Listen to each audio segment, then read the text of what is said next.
Kamitha Suchi, a second-year high school student in Class 2B, was summoned by Ms. Onagata Masami, his teacher, to discuss his career aspirations survey. Masami was puzzled because Kamitha had written Kabuto beetle as his future career. Kamitha explained that he wanted to catch these beetles and give them to children to make them happy. Masami pointed out that it meant Kamitha wanted to make people happy, to which Kamitha agreed, though he admitted he hadn't found his specific goal yet. Masami suggested he become a manga artist so he could create stories about Kabuto beetles, which she believed could be marketable. She even shared a detailed storyline idea featuring a male beetle, a female honeybee, and a locust as a rival.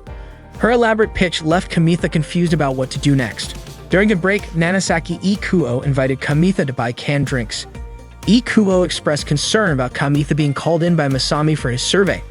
Knowing Kamitha's tendency to write something silly, Ikuo asked what he had written. Kamitha replied that after discussing it with Masami, he was starting to think about it more seriously. Ikuo asked if there was anything Kamitha wanted to pursue. Kamitha admitted that he wasn't even sure he could picture himself as a college student, let alone have any aspirations. Ikuo insisted Kamitha should figure out his future soon. Just then, Tatsuya Araki and his friends passed by. Araki's friends asked for his career advice, but Araki said he wasn't planning to go to college. They admired Araki's relaxed yet reliable demeanor. Kamitha found himself wishing he could be like Araki, who seemed carefree and fully immersed in gaming. Ikuo mentioned that Araki would likely inherit his family's business and enjoy a fun summer break because of his popularity. Ikuo urged Kamitha to focus on studying for the upcoming final exams, offering to study together in the library after school, especially since Ikuo knew Kamitha struggled with classical literature. Meanwhile, in class, Tsuneki Takari asked Kikuchi Yuko what she had written on her future survey. Yuko said she wanted to be a housewife and raise children while working as an idol. Takedo Yukie doubted Yuko truly understood what it meant to be a housewife. For Yuko, it sounded delightful and she envisioned herself as an idol with children. Hikari teased that Yuko would only appeal to obsessive fans. Stretching her arms, Hikari almost hit Kamitha. She asked what was wrong with him, and Kamitha said he just wanted to sit down because she was using his desk. Hikari apologized but admitted she had deliberately sat there because she found Kamitha's nervous reaction amusing. Yuko reminded Hikari not to take out her frustrations on Kamitha just because she didn't want to lose to her sister in the Santa contest. Hikari denied it, saying she was only teasing Kamitha. Kamitha was relieved when the girls left his desk, though he found himself staring at the spot where Hikari had been sitting. Unfortunately, Yuko noticed his behavior, making him even more flustered. That evening, Kamitha played a game with his older sister, Kamitha Tomoe. They argued over the game rules, leading Tomoe to use some foul language. When Tomoe abruptly ended the game, Kamitha, who had set it up for her to enjoy a summer-themed activity, started cleaning up. Tomoe asked if Kamitha was doing okay with his final exams, recalling how their mother had scolded him for his midterm results. Kamitha said he had been thinking about his future, but hadn't figured it out yet, though he promised to try harder. Tomoe was happy to hear that and offered her support, assuring Kamitha that she would always be there for him. The next day during lunch break at the school cafeteria, Kamitha couldn't find a seat because the cafeteria was overcrowded. Suddenly, Hikari, sitting in the VIP section, waved at him and invited him to join her. Hikari asked if Kamitha had aspirations of becoming a manga artist. Confused, Kamitha asked who told her that. Yuko chimed in, saying it was Ms. Masami who praised Kamitha and said he'd make a great manga artist. Hikari then asked if it was true. Kamitha explained that Masami was just speculating since he had never drawn manga before. They offered Kamitha a seat and he felt relieved. At first, he thought they were going to tease him. Hikari suggested he use the pen name Emerald Sensei. Puzzled, Kamitha asked why that name. Hikari said it was because he had immorally stared at the desk she had been sitting on for far too long. Embarrassed, Kamitha realized Hikari had noticed. Yukie joked that Kamitha might become famous if he drew adult manga, and Yuko excitedly said she couldn't wait to get an autograph from the next big adult manga artist. Kamitha, flustered, told them not to decide his future for him, especially since he was still asking Ikuo for help to pass his classical literature exams.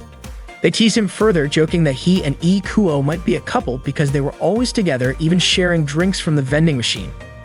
Kamitha denied it vehemently, insisting he was neither homo nor immoral, but they just laughed and remained unconvinced. Later in the library, Kamitha and Ikuo were studying together when Hikari approached them, asking if Ikuo could also help her with classical literature. She admitted she was struggling with the subject and added that failing any subject during the finals would mean she couldn't join her family's summer vacation. She begged Ikuo, offering to buy him 3 cans of Panda Cocoa. Ikuo hesitated, saying it was hard to teach someone without knowing their current level. Hikari suggested that he give her a quiz to figure it out. Kamitha tried to signal Ikuo to refuse, but a sharp glare from Hikari made him nervous, and he reluctantly said he didn't mind. Ikuo finally agreed, and they ended up studying together. During gym class, the climbing club president and his friend were caught spying on Hikari as she played basketball. Ruse, the student council president, caught them and chased them away. Watching the scene, Kamitha remarked to Ikuo that the climbing club president seemed to have a huge crush on Hikari. Ikuo then asked Kamitha if he liked Hikari as well. Flustered, Kamitha denied it, saying Hikari was the one always teasing him. Ikuo commented that it was better to be teased than disliked because if Hikari ever hated Kamitha, every girl in the class would turn against him. Unlike Kamitha and Ikuo, Hikari was quite popular. Ikuo mentioned he once saw Hikari eating ramen with her sister when they spotted her walking with a bearded man who seemed too young to be her father. Ikuo's sister was convinced they were dating. Kamitha speculated that Hikari might have a thing for older men. When Ikuo asked if Kamitha was upset, Kamitha replied that dating adults felt like an entirely different world. Trying to change the subject, he redirected their focus to studying at the library. Kamitha worked hard to prepare for his finals, studying both at the library and at home. Tomoe brought snacks to his room and expressed how proud she was of her younger brother's dedication. When finals week arrived, Kamitha managed to handle his exams well. The results were posted on the announcement board, and Kamitha earned a good rank, even beating Hikari and Yukie. Yuko comforted Yukie, saying she'd forget all about her test scores while swimming in the ocean. She then asked Kamitha if he could teach her sometime before leaving with Yukie. Ikuo noted that Hikari seemed to have passed all her subjects. Suddenly, Kyoko approached Kamitha, commenting on how popular he seemed among the girls. Kamitha dismissed the idea, explaining that he was only talking about test scores with his classmates. However, Kyoko remarked that such conversations never happened back in middle school, which left her impressed. Before she could say more, Makoto waved at Kyoko, and she left after telling Kamitha to help her study next time. Kamitha thanked Ikuo for helping him study. Ikuo mentioned that his cram school was organizing a summer seminar, a 2-week study retreat at a mountain resort, and invited Kamitha to join. Kamitha admitted he wanted to have fun for once, mentioning how long it had been since he hung out with Araki. Instead, he suggested that Ikuo join him for a day at the arcade in the neighboring town. Ikuo agreed, but encouraged Kamitha to at least consider the summer seminar. That day, Kamitha, Ikuo, and Araki went to the arcade to play. After finishing their games, they started talking about them. Ikuo mentioned that Araki seemed so laid back, unlike Miyame Toru, even though they were both taking the same tests. Araki said he would help with his family business and that he planned to go on a 3-day, 2-night trip with the part-time workers during the summer. Araki added that he actually wanted to take care of Usagi, but the second-year girls said they wouldn't go if Araki didn't join. Ikuo asked if those girls were his classmates, and Araki clarified that they were Yukie, Yuko, and Hikari. Kamitha and Ikuo were surprised, and just as Kamitha was about to say something, Ikuo stopped him. Araki then asked if they wanted to join the trip as well. Ikuo teased Kamitha, saying he was just jealous that Araki was also popular with the second-year girls. Araki seemed confused and reminded them that Kamitha should already know his preferences. He then went back into the arcade. Kamitha, still confused, remarked that Hikari already had a boyfriend but was going on a trip with another guy. Ikuo laughed, saying that Hikari probably used studying as an excuse to prepare for a group dating trip. Ikuo added that the dynamics of the girls in their class were important. What mattered was that if Araki didn't join the trip, the third-year guys would hold a grudge. Ikuo then followed Araki back into the arcade, while Kamitha decided to go home. On his way back, Kamitha noticed a new pastry shop and thought about buying some sweets for Tomoe another time. Then he saw Hikari working a part-time job with the bearded man Ikuo had mentioned before. Kamitha was surprised and thought Hikari was too young to be dating someone like that. He considered that if he tried harder, he might be able to get a girlfriend or two. But when his eyes fell on a less attractive girl nearby, he changed his mind. Watching Hikari work, Kamitha thought she was incredible and always seemed to be a few steps ahead of him. He didn't want to stay the same, so he called Ikuo and told him he'd join the summer seminar. That night, Kamitha was packing for the seminar when Tomoe knocked on his door, letting him know she finished using the bath. She commented on how much work it took to prepare for the seminar. Kamitha sighed and admitted he felt uneasy because it was a prestigious prep course with students from all over the country, and the only person he knew there was Ikuo. Tomoe reassured him, saying it was a chance to meet some cute girls from other schools. Kamitha blushed and said he wasn't going there to meet girls. Tomoe laughed and praised him for spending his summer vacation studying. She handed him a box of mushroom-shaped chocolates as a gift, which made Kamitha happy. He believed everything would go well as long as he had his favorite chocolate. He thanked Tomoe. Tomoe told him she had gone yukata shopping with Toru that day and had found the chocolates by chance. Kamitha asked if Tomoe planned to wear the yukata to the fireworks festival with Toru. He joked about not knowing who should be focusing on exams. Tomoe smiled and said she wanted to enjoy her final fireworks festival as a high schooler. That day, Kamitha and Ikuo boarded a bus to attend the summer seminar. They arrived at a lodge located in the mountains, where many high school students from various schools were already gathered. Kamitha noticed two girls chatting nearby, mentioning that the place even had a swimming pool. Ikuo reassured Kamitha that there were many students just like them, so Kamitha shouldn't worry about it being his first seminar. Kamitha felt confident that if he stayed motivated, he could catch up to the others. Ikuo was glad to see Kamitha's spirits lifted again. Kamitha believed it was the mushroom shake chocolates he ate on the bus that gave him energy. Suddenly, Kamitha spotted the shadow of a girl wearing a doTERRA, a type of Japanese winter coat, in the upstairs window. Ikuo dismissed the idea, saying there was no way someone would wear a doTERRA in the summer, but Kamitha was startled when the girl suddenly disappeared. Ikuo teased him, saying it might be the ghost of a test taker who had jumped to their death, a story often told at such seminars. Kamitha begged Ikuo to stop, fearing he wouldn't be able to sleep later. Just then, a staff member firmly instructed everyone to head to the conference room for an orientation about the facilities and schedule. The students filed into the room, but one boy tried to sneak out. The staff member quickly grabbed him and dragged him back in. Ikuo was surprised to learn that some students were forced to attend the seminar, and he jokingly warned Kamitha to keep a low profile. That night, Ikuo asked Kamitha how his placement test went. Kamitha admitted he ranked last because he had underestimated the difficulty, thinking it would only cover basic material. Meanwhile, Ikuo was placed in the elite class, alongside the girl they had seen earlier.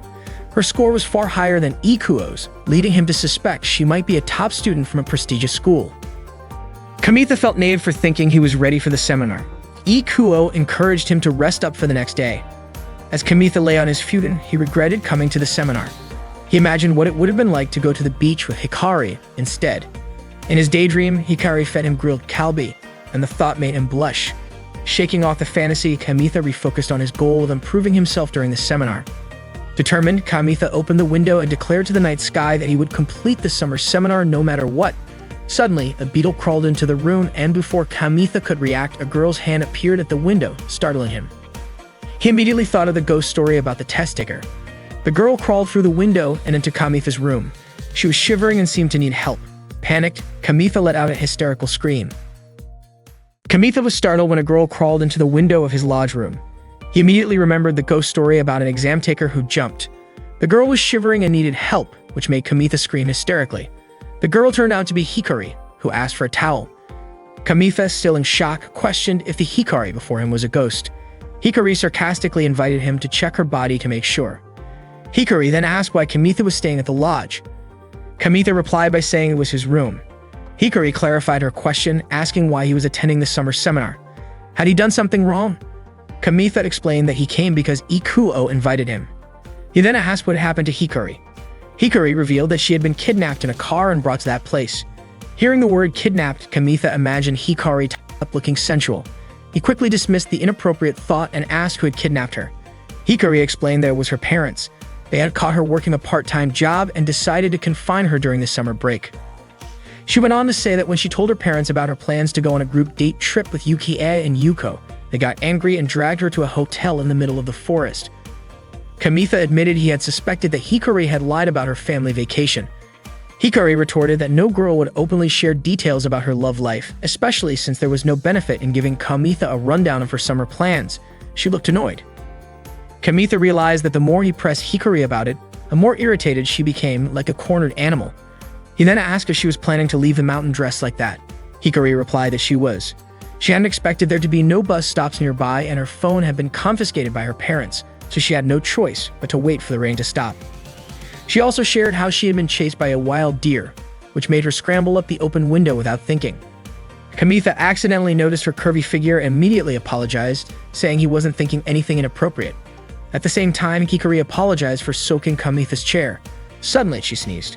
Kamitha handed her a tissue and suggested she change her clothes before catching a cold. Unfortunately, all of Hikari's clothes were wet. She complained that her parents had replaced her BBQ grill with textbooks. Kamitha unintentionally glanced at Hikari's chest, which she noticed, startling him. Hikari mentioned again that all her clothes were soaking wet, prompting Kamitha to suggest borrowing some from the nearby girls. Hikari assumed Kamitha was there with female friends, but he clarified that he wasn't. She admitted that she was more afraid of the police than ghosts in that place. In other words, if a guy showed up in the middle of the night asking to borrow a girl's clothes, she'd probably call the cops. Hikari then asked to borrow Kamitha's clothes. She measured his size by patting his backside and comparing it to hers, concluding that their sizes were similar. She borrowed his gym clothes until hers dried. Kamitha warned her that his gym clothes were sweaty. Hikari sniffed them and said they didn't smell that bad. Kamitha panicked as Hikari sniffed his clothes but allowed her to borrow them. Hikari thanked him and left the room. Kamitha still couldn't believe she walked out with his gym clothes. He even wondered if she'd wear her underwear underneath them. That night, Kamitha dreamed of Hikari repeatedly sniffing him. The next morning, Kamitha was still puzzled about why he had such a strange dream. He entered his basic class, doubting that Hikari would be there. He didn't recognize any of the students in the class, making it difficult to blend in with the situation. During lunch break, Kamitha ran into Ikuo and told him about what had happened the night before. He mentioned that it had left him restless, making it hard to get a good night's sleep. Ikuo was equally surprised to learn that Hikari was attending the summer seminar. Apparently, she wasn't in either the basic or elite class. Out of the blue, Hikari approached Kamitha and Ikuo, greeting them with her usual cheerful tone. They ended up sitting at the same table. Her new friend was Yoshida Mako. Hikari and Makoto were in what they jokingly referred to as the grade recovery class, a special class created just for the two of them. It turned out they were both labeled as troublemakers and had been imprisoned during the last test.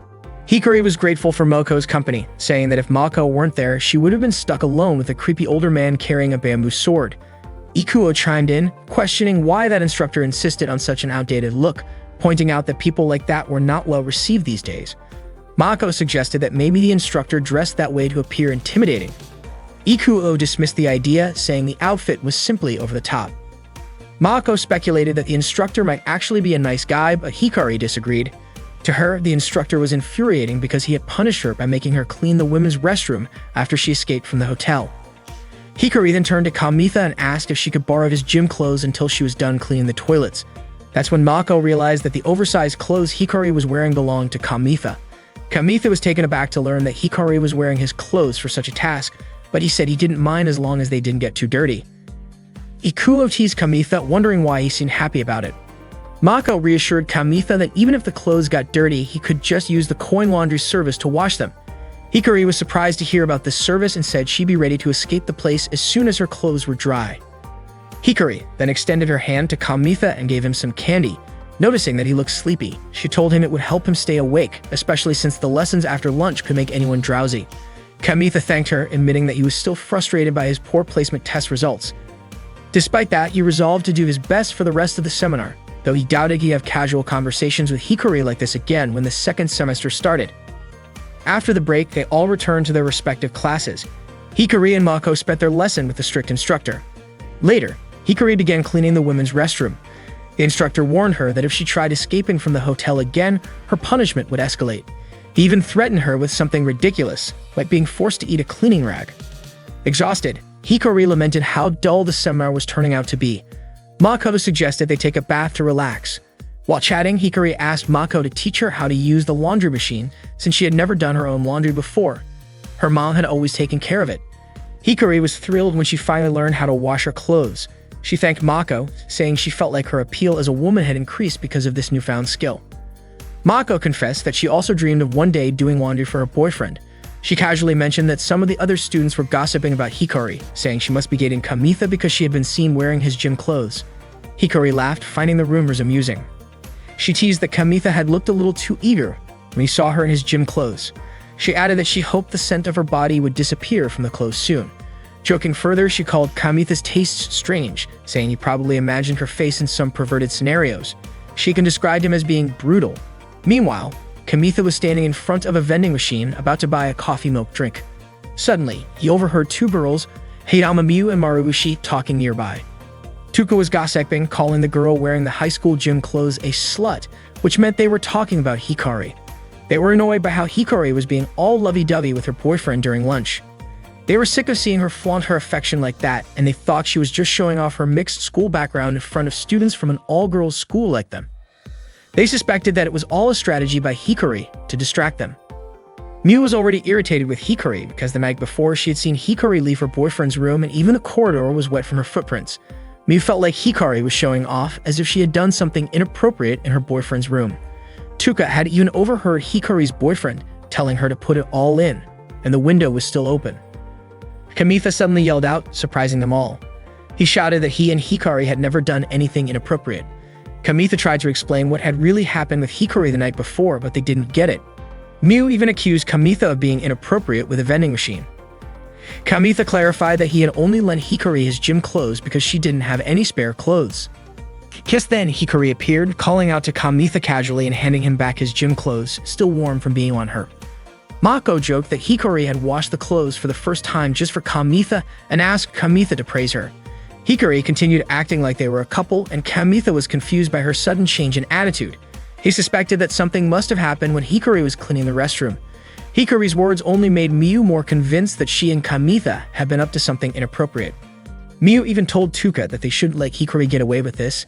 Kamitha insisted that it wasn't true and that Hikari was only washing the clothes she had borrowed from him. Miu and Tuka left, but Kamitha reminded them about their drinks that they had left behind, to which Miu thanked him. Kamitha was still puzzled about Hikari's changing behavior, but Hikari reassured him, saying she was fine.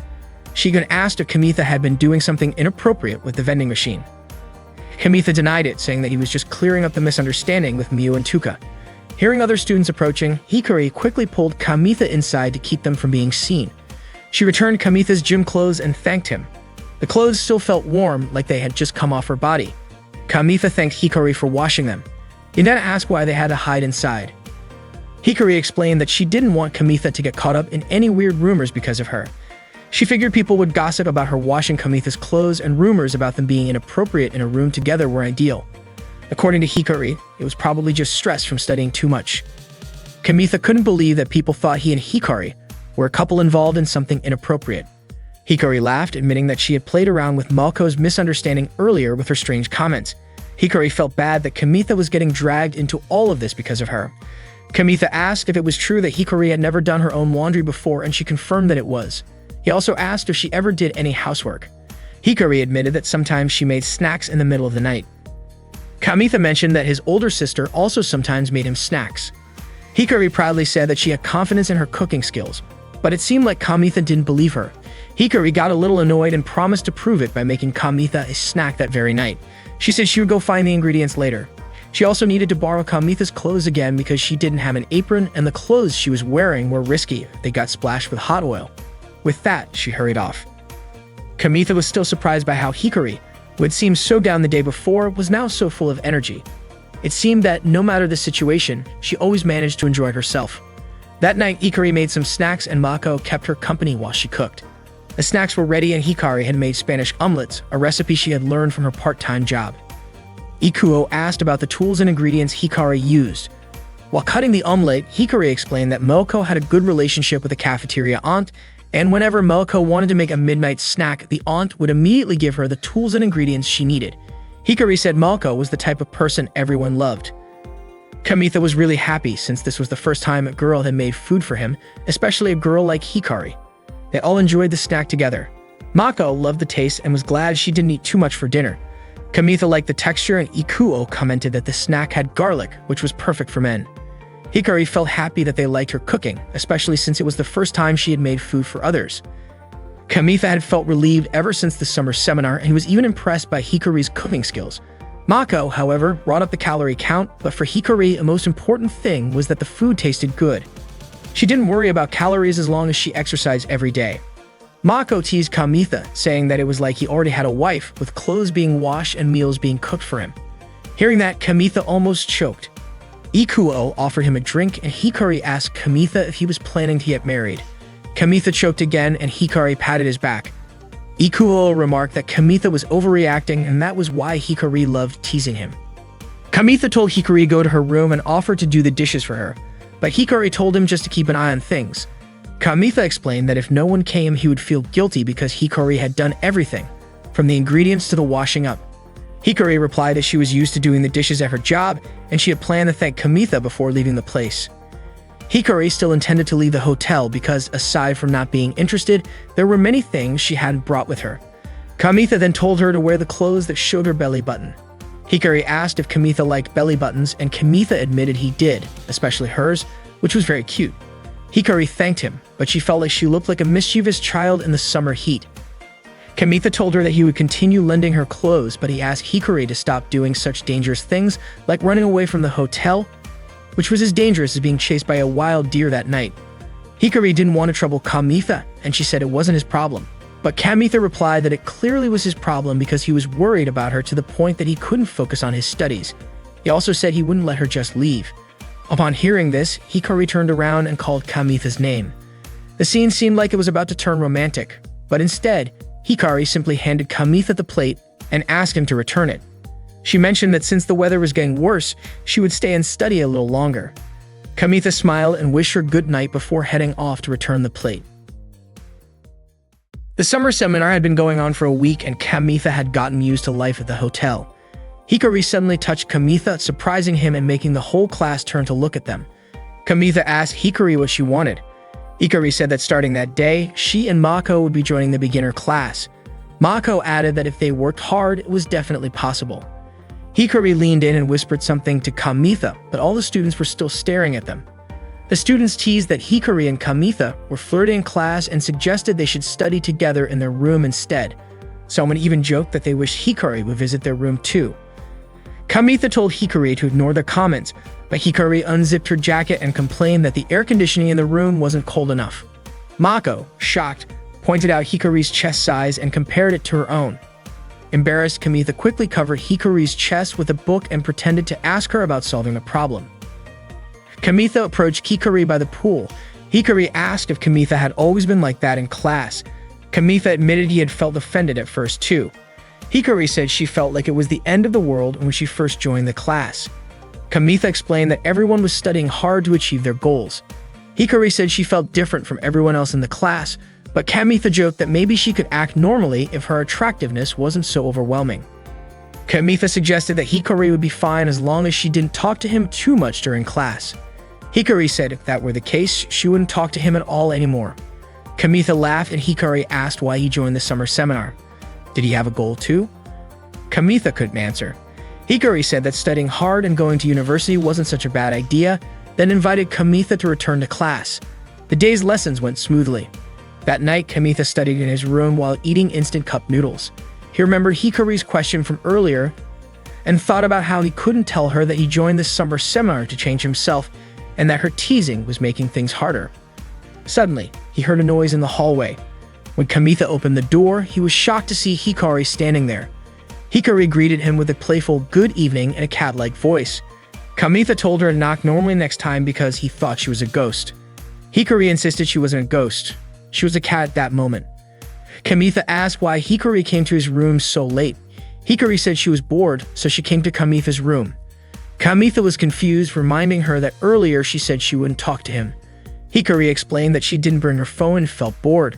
She walked into Kamitha's room without hesitation, saying she wanted to chat to relax after the stressful day. Kamitha checked the hallway and quickly shut the door.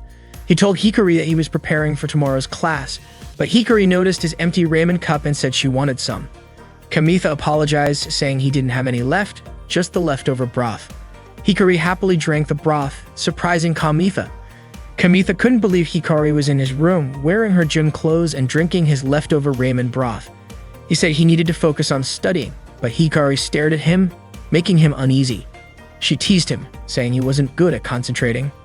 Kamitha asked why she didn't visit Mako's room instead. Hikari had already been there. The door was open, but the room was pitch black and it seemed she had fallen asleep. Kamitha remarked that Moako was a careless girl, but Hikari suggested that maybe Moako couldn't handle the air conditioning and left the door open to sleep. Hikari then asked Kamitha if he wanted to sneak into Mako's room. Kamitha was shocked, his face turning red, which Hikari found amusing. She commented on how cute Kamitha looked. Kamitha asked if Hikari was really okay just relaxing while everyone else was studying hard in their rooms, getting farther ahead of her. Hikari, however, wasn't the type to compare herself to others. Kamitha resumed his studies while Hikari decided to join him, picking up a textbook and lying on Kamitha's bed. Kamitha's eyes wandered to Hikari's feet, which were swinging playfully above his bed. He couldn't believe there was a girl in his room and quickly tried to refocus on his studies. Suddenly, his pen slipped from his hand and fell to the floor. When Kamitha bent down to retrieve it, he started to feel restless, struggling with thoughts he couldn't control. Out of nowhere, Hikari complained about how boring everything was. She wished she could go on a beach group date instead of being stuck in the summer seminar. She talked about wanting to see the harbor tower, play with fireworks on the beach, and be flirted with by handsome guys. She asked Kamitha if he didn't think that sounded fun. Hikari then added that she wanted to wear a bikini at the beach. Kamitha admitted that Hikari would definitely look sexy in a bikini. Hikari teased him, asking if he wanted to see her in one. Kamitha, flustered, said he couldn't wait to see it. Hikari leaned in, playfully asking if he really wanted to see her in a bikini. Kamitha stammered, pointing out that she didn't even bring a swimsuit like that with her. That night, they went to the boys' bathing area. By then, it was past 9 p.m., and all the students had already left since that was the curfew for bathing. Hikari wore a bikini, while Kamitha wore Hikari's pareo. Hikari burst out laughing at the sight, saying it suited him. Kamitha told her to stop laughing since she was the one who forced him to wear it. Hikari mischievously tugged at the pareo, asking for it back. Kamitha quickly stopped her, reminding her she was the one who lent it to him in exchange for his gym clothes. Kamitha then asked why they had to go to the boys' bathing area. Hikari playfully suggested they could go to the girls' bathing area instead. Kamitha clarified that wasn't what he meant. He just didn't understand why she needed to show off her bikini in the bath area instead of just staying in his room. Hikari complained about mosquitoes in his room and said she didn't want to be cramped in a tiny bathroom with him. Hikari then asked Kamitha what he thought of her bikini. Kamitha admitted that it was tempting his willpower. Hikari told him to say it louder, and Kamitha obliged, repeating his comment louder. Hikari thanked Kamitha, saying she really wanted to be complimented by a guy on her new bikini. Apparently, her parents had mistaken it for underwear, which was why it ended up in her bag in the first place. Hikari invited Kamitha to get into the bath. She said it made her nervous knowing there were guys bathing there, even though Kamitha was with her. She laughed, saying the last time she went to the men's bath was back in grade school. She then asked Kamitha when the last time was that he went into the women's bath. Kamitha replied that it was also in grade school and asked her to change the subject. Hikari then asked if it felt weird to be in a hot spring wearing swimsuits. Kamitha admitted that it did feel a bit strange. He realized that soaking in warm water while fully clothed was indeed odd. Hikari joked that it felt like wetting your pants as a kid. Kamitha couldn't help but imagine it, and he quickly turned away. Hikari asked why Kamitha suddenly distanced himself, saying she was only joking. Kamitha felt lightheaded from all the strange things Hikari was saying. Suddenly, they heard the sound of a door opening. They panicked, realizing someone was coming into the bath. Kamitha was at a loss for what to do, but Hikari told him to handle it while she held her breath and dove underwater. It turned out to be the instructor who came in to soak in the bath. She asked Kamitha what he was doing in the bath so late. Kamitha greeted her nervously. The instructor reminded him that it was past the students' bath time. Kamitha, thinking fast, said he wanted to have a chat with her while they bathed together. The instructor frowned and reminded him that such interactions were against the rules. She told him to leave and return to his room. Kamitha was worried the instructor would suspect something if she saw him leaving the bath wearing Hikari's pareo. He stepped out anyway, but not before trying to think of a way to keep Hikari hidden. The instructor was shocked when she saw Kamitha wearing the pareo. She called it inappropriate, particularly since something appeared to bulge beneath it. Embarrassed, Kamitha offered to scrub the instructor's back for her. The instructor, startled, quickly made up an excuse, saying she needed to finish grading exams and that she hadn't sweat much that day. She left the bath, and Kamitha finally breathed a sigh of relief. Hikari surfaced to catch her breath, asking where the instructor had gone. Kamitha told her she had already left.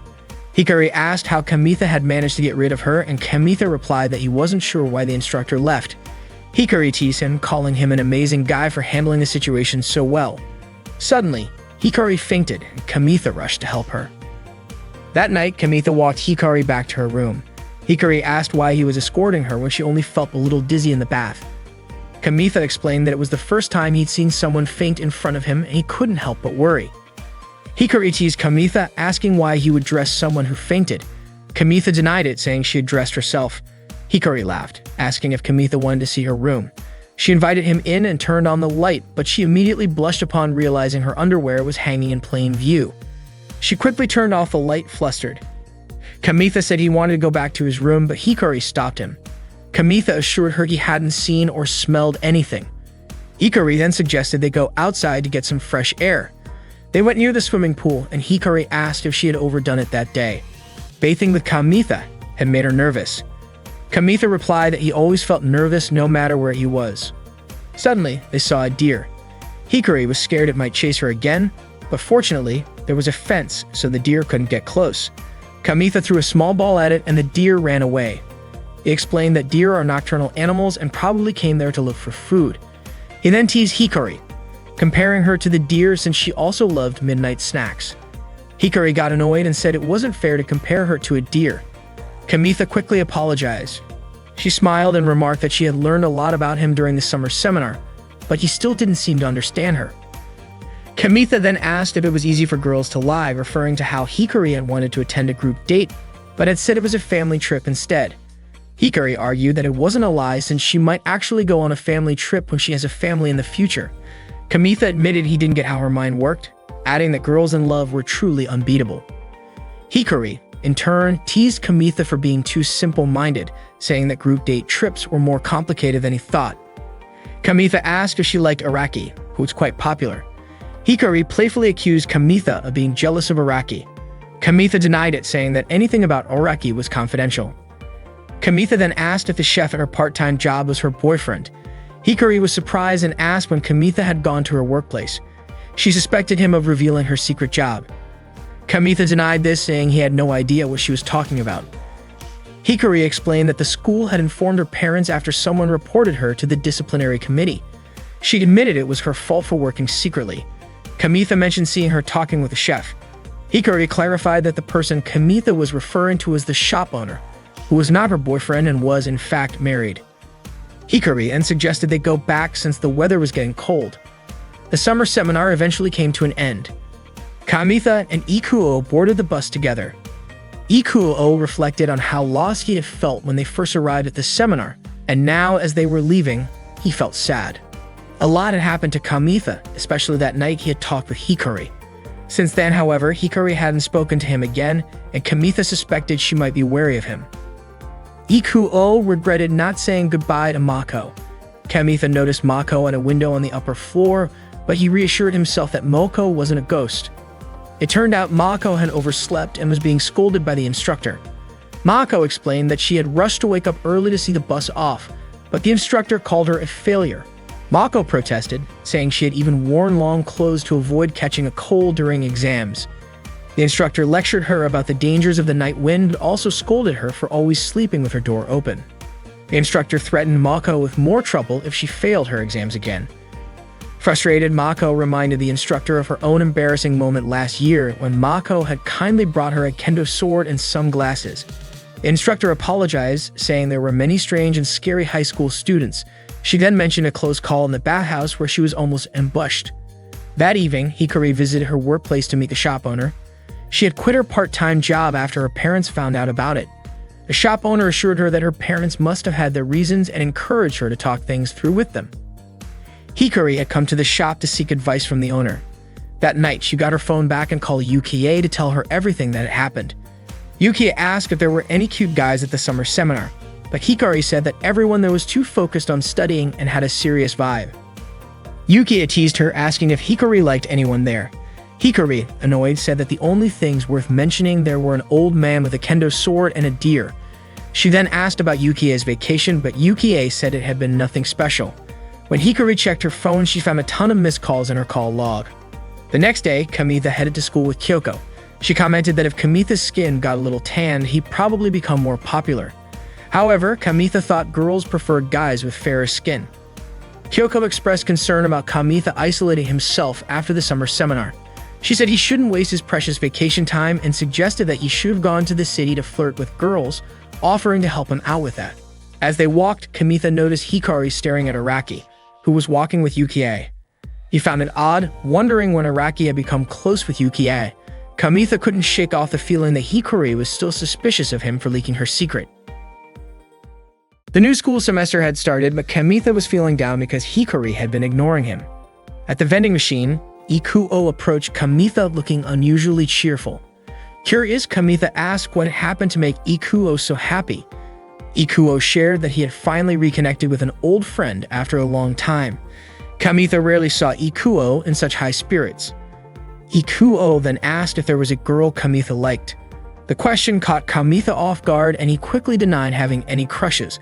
Unconvinced, Ikuo kept teasing him, but Kamitha maintained his denial. Ikuo remarked that having someone to like would make life feel more beautiful, leaving Kamitha wondering why Ikuo had suddenly become so upbeat. Meanwhile, Hikari, Yukie, and Yuko were chatting that morning. Yukie bragged about how she had invited Araki to walk to school together so they could spend some time alone. She proudly shared that she'd been getting cozy with Araki, although she hadn't confessed her feelings to him yet.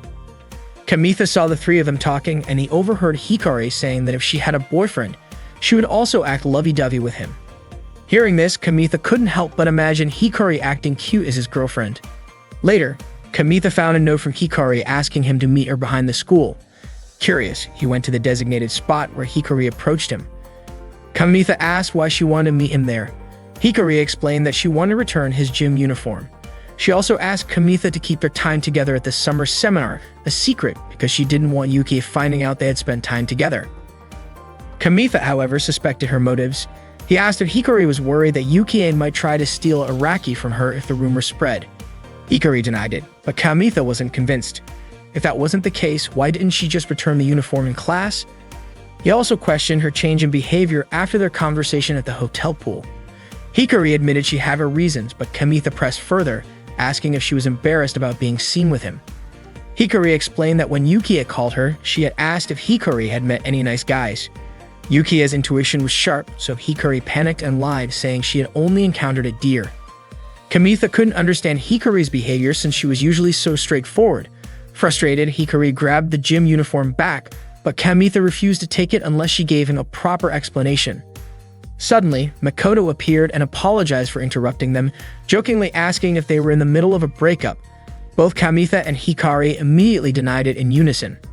Kamitha recognized Makoto as one of Kyoko's friends and a member of the disciplinary committee. She explained that she was patrolling the area because couples had been caught engaging in inappropriate behavior around the school. Hikari clarified that Makoto had misunderstood. She and Kamitha were not dating. Makoto explained that she had suspected otherwise because the back of the school and the pump house were popular spots for couples to hang out. She also noted that summer seemed to make students more adventurous, and the disciplinary committee had been busy since the start of the semester. Makoto went on to share that she had recently caught a couple in the rabbit shed. The situation was so extreme that she fled without even reprimanding them. Hikari, curious, asked what exactly the couple had been doing. Makoto hesitantly admitted that they were using carrots and celery inappropriately. Both Hikari and Kamitha were shocked. Changing the subject, Makoto mentioned that before summer break, the disciplinary committee had received a report about a student working a part-time job. Kamitha asked if the job was at a Spanish bar, but Makoto refused to reveal any details. Hikari then threatened to report Makoto to her supervisor if she didn't perform her duties properly. Under pressure, Makoto reluctantly admitted that the part-time job was indeed at a bar, though she didn't know the specifics. Hikari invited Kamitha to leave with her, and as they walked away, Makoto shouted after them, begging them to keep her involvement a secret. Hikari and Kamitha hurried to the rabbit shed, where they caught Yukie and Araki together. Hikari asked Yukie to talk with her, while Kamitha questioned what Araki was doing there. Araki nonchalantly replied that he and Yukie were playing around with the rabbits, and Yukie was even planning to feed him a carrot mouth-to-mouth. Yukie commented that Hikari didn't know how to read the room. Before leaving, Araki teased Kamitha, saying he seemed to have two girls vying for him. After Araki left, Yukie asked Kamitha if he was close to Araki. Kamitha explained that they had been friends since middle school. Hikari then confronted Yukie, asking why she had reported her to the disciplinary committee. Yukie finally admitted that she had been caught. Hikari clarified that she wasn't trying to blame Yukie. It was true she had broken the rules by secretly working, but she wanted to understand why Yukie had gone as far as to report her. Yukie confessed that she suspected Araki liked Hikari. Because of that, she felt Hikari would interfere with her attempts to get closer to Araki. Yukie explained that she had found out about Hikari's part-time job when she happened to see her working at a new bakery she visited. Knowing how strict Hikari's parents were, Yukie reported her in hopes of ruining Hikari's chances of going on the group date trip. Yukida even admitted that she struggled to hold back her laughter when Hikari had called her, saying her parents had kidnapped her and taken her to the remote mountains. Hikari had intended to help Yukie, but now Yukie asked if Hikari thought she had cheated. Hikari responded that Yukie wasn't cheating. She had simply done what she needed to do to pursue the person she liked. Hikari admitted that she hadn't expected love to make someone so unstoppable. She encouraged Yukie to go for what she wanted because being bold for love often leads to victory. Yukie smiled and Hikari thanked her for being honest. With that, Hikari ended their conversation. Kamitha was surprised at how easily Hikari resolved the matter. She explained that it didn't matter anymore because Araki had already been taken. Yukie then asked why Kamitha was with Hikari in the first place. Hikari explained that she initially suspected Kamitha of reporting her to the disciplinary committee, but she also wanted Kamitha to know the truth. Yukie apologized to Kamitha, joking that being suspected by Hikari must have been terrifying. Kamitha reassured her, saying that if Araki found a human girlfriend, he would always support him. Hikari agreed. Later, Hikari invited Kamitha to the bakery where she worked part-time. She made him a snack as an apology for suspecting him earlier. Kamitha loved the food. It was something he had never tried before. Hikari felt fortunate to have the chance to apologize now because she realized it was getting harder to talk to Kamitha as time went on. Kamitha asked when Hikari had started suspecting Yukie. Hikari revealed that Yukie was the only one who hadn't called her after she canceled her plans on the day of the event. Plus, Yukie's sharp intuition would have made her realize that Hikari and Kamitha had spent time together during the summer seminar. That's why Hikari had been acting distant toward Kamitha. Kamitha shrugged, saying he wouldn't have cared even if people found out or started gossiping. He suddenly remembered the hiking club leader who had a massive crush on Hikari and silently felt relieved that no one knew about his closeness to her. Kamitha then asked why Hikari hadn't told him about her suspicions earlier. Hikari explained that she hadn't been able to say anything without solid evidence until they caught Yukie and Araki at the rabbit shed. Kamitha wondered aloud if Hikari had intentionally dragged him into the situation. Hikari got emotional, saying she felt like her childhood friend had grown up by going to the beach and maturing, while she was the only one left behind. Finally, Hikari handed Kamitha back his gym uniform, bringing closure to everything that had happened during the summer seminar. Kamitha smiled and suggested they go to the beach together right then because they could grow up too. That evening, they went to the beach together. It had been a long time since Hikari had smelled the salty sea air. They saw a large dog playing nearby and Hikari was eager to join in. She loved animals, but her parents didn't share the sentiment. Kamitha suggested they play catch with a small ball he had brought, the same one he used to scare off the deer that night. After their conversation at the pool, Kamitha had gone back there several times, hoping to run into Hikari again. The ball was something he'd picked up during one of those visits. Hikari apologized to him and then grabbed the ball, running off with it. She threw it in his direction, but the wind carried it into the water. Kamitha quickly waded in to retrieve it, but as he was heading back to shore, he suddenly stumbled and fell into the water. Hikari rushed to check if he was okay, but Kamitha simply said he wanted to keep playing catch. Hikari laughed. She reached out her hand to help him up, but a wave knocked them both back into the water, soaking their clothes completely. Kamitha apologized, saying it was his fault Hikari got drenched. As he looked at her, he accidentally noticed her wet shirt had turned translucent, clearly revealing her bra. Embarrassed, Hikari quickly covered her chest. Hikari suddenly remembered her recent fascination with bathing in her school uniform at the hotel spa. It was a strange habit, but she found it oddly comforting. Kamitha joked that wearing your own uniform for something like that wasn't exciting. Hikari teased him, saying that he should try wearing Tomoe's uniform on Friday night instead, just to see how immoral it would feel. When Kamitha realized she was joking, he said that Hikari was being inappropriate. She countered, saying he was the one being indecent. Then she tackled him, knocking him to the ground. Hikari looked at Kamitha and asked bluntly, "Doesn't this excite you?" She admitted that she was feeling a little excited herself. She mentioned how masculine Kamitha had seemed that day behind the school building. Kamitha, caught off guard, muttered that he couldn't really understand her because there was sand in his ear. Hikari leaned in, touched his ear, and made him open his mouth slightly. Before he realized it, she kissed him. There they were, kissing on the shore, with Kamitha feeling stunned. His ears and mouth felt as if they were sealed by her touch. As night fell, they stayed on the beach.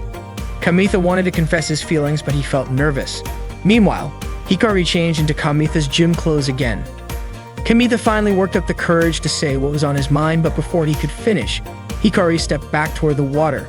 She confessed that this was her first time spending the night away from home and talked about how much she appreciated her parents. They were the ones who cleaned, did laundry, and cooked meals. Without them, she might not have been able to handle it all. Even though Hikari wasn't confident in her cooking skills, seeing Kamitha enjoy her food made her happy. It inspired her to learn how to cook better and become more self-assured. Hikari wanted to be an independent woman and decided to ask the bakery owner to refer her to a place where she could live and study cooking. Kamitha asked if she still planned to go to college. Hikari explained that it was because of him that she was able to decide her future path. However, the place she wanted to go was far away, meaning they wouldn't see each other much after graduation. She shared that instead of just being with someone who made her happy, she wanted to make others happy through her cooking. Hikari didn't want to do things halfway. For her, that was more important than dating. Kamitha reassured her, saying she could make friends anywhere and that he believed she would succeed. He suggested she could still learn to cook in Kibyo. Hikari laughed, saying he looked adorable, being so surprised by her decision. Kamitha felt a little sad, thinking that he wished he could be more mature and have everything figured out like her. Hikari admitted that finding a place willing to train a beginner while also paying her wasn't easy. Hikari asked Kamitha not to feel burdened, saying it was thanks to him that she had been able to decide what she wanted to do after graduating high school. Kamitha responded that they should remain friends. Hikari smiled at him, confident that Kamitha would understand. Kamitha thought about how they had grown closer, yet Hikari suddenly seemed to be pulling away. He remembered her saying that those who dared for love would win, but now she was acting distant. Kamitha couldn't understand how someone who spoke so boldly about love could be so practical when it came to real life. Hikari leaned in and kissed Kamitha on the cheek, promising to do her best. In that moment, for the first time, Kamitha thought he could truly hear his own heart. One day, Yuki had decided to break up with Araki because every time they played house, she was always assigned the role of the baby. Araki, on the other hand, only cared about his rabbit playing the role of the mother. After the breakup, Yukie immediately reconciled with Hikari. Kamitha wasn't even sure if the reason behind the breakup would ever come to light. Although Kamitha and Hikari exchanged email addresses, he hadn't received a single message from her yet. Kamitha studied with Ikuo at the library. Ikuo noticed something different about him, but Kamitha avoided talking about it. Kamitha never confessed his feelings to Hikari that night, even though he thought they had grown closer since the summer seminar. No matter how many times Kamitha tried to approach her, Hikari seemed to distance herself even more. Eventually, Kamitha decided on his future career path. 5 years passed. Kamitha was now a nutritionist student and worked part-time at the cafe where Hikari had once worked. That day, the cafe owner asked Kamitha if he had received a job offer from a food industry company in town, saying it meant he was one step closer to becoming a certified nutritionist. Kamitha replied that his future still felt far off because he wasn't yet professional. The cafe owner then asked if Kamitha knew anyone in the food business besides himself. Kamitha admitted that he did, explaining that this was why he had kept his desire to become a nutritionist a secret. The owner revealed that he was expecting a baby soon, meaning he would be spending less time at the cafe. He added that he had found someone to help Kamitha. This person had once worked odd jobs at the cafe and had returned from their studies in Spain. They were now a specialist in dishes like omelets and venison. The owner said the person would arrive after lunch. Not long after, a young woman walked into the cafe and greeted Kamitha. It was Hikari. Hikari asked if Kamitha was the college student working part-time at the cafe. Kamitha nodded, confirming it. That day, Kamitha was playing the deer game with Ikuo and Araki. Kamitha won the game and got a pure deer claw item, which he showed to Ikuo and Araki. Araki then asked Kamitha to give the item to him, but Kamitha refused, saying that it was his deer that earned it. Suddenly, Miyame Toru overheard their conversation about the pure deer claw item. Toru greeted them and asked if Araki had been secretly raising a deer. Araki admitted to it, and Ikuo said that if Toru thought they were playing an erotic game, she was completely mistaken. Kamitha explained that the Deer Love game was a training game for animals of all ages. Toru then asked if there was any item that Kamitha wanted. Kamitha asked if Toru wanted the pure deer claw item. Toru introduced herself and said she wanted to trade her item for Kamitha's pure deer claw item. Kamitha was surprised by the size of Toru's deer, and Araki even called it a deer god. Kamitha was curious about how Toru raised her deer. Toru said she had been playing the game since its release and asked if they had only just started playing. Kamitha was surprised because they had also been playing since the game was first released, and he wondered how long one would need to play to have a deer that big.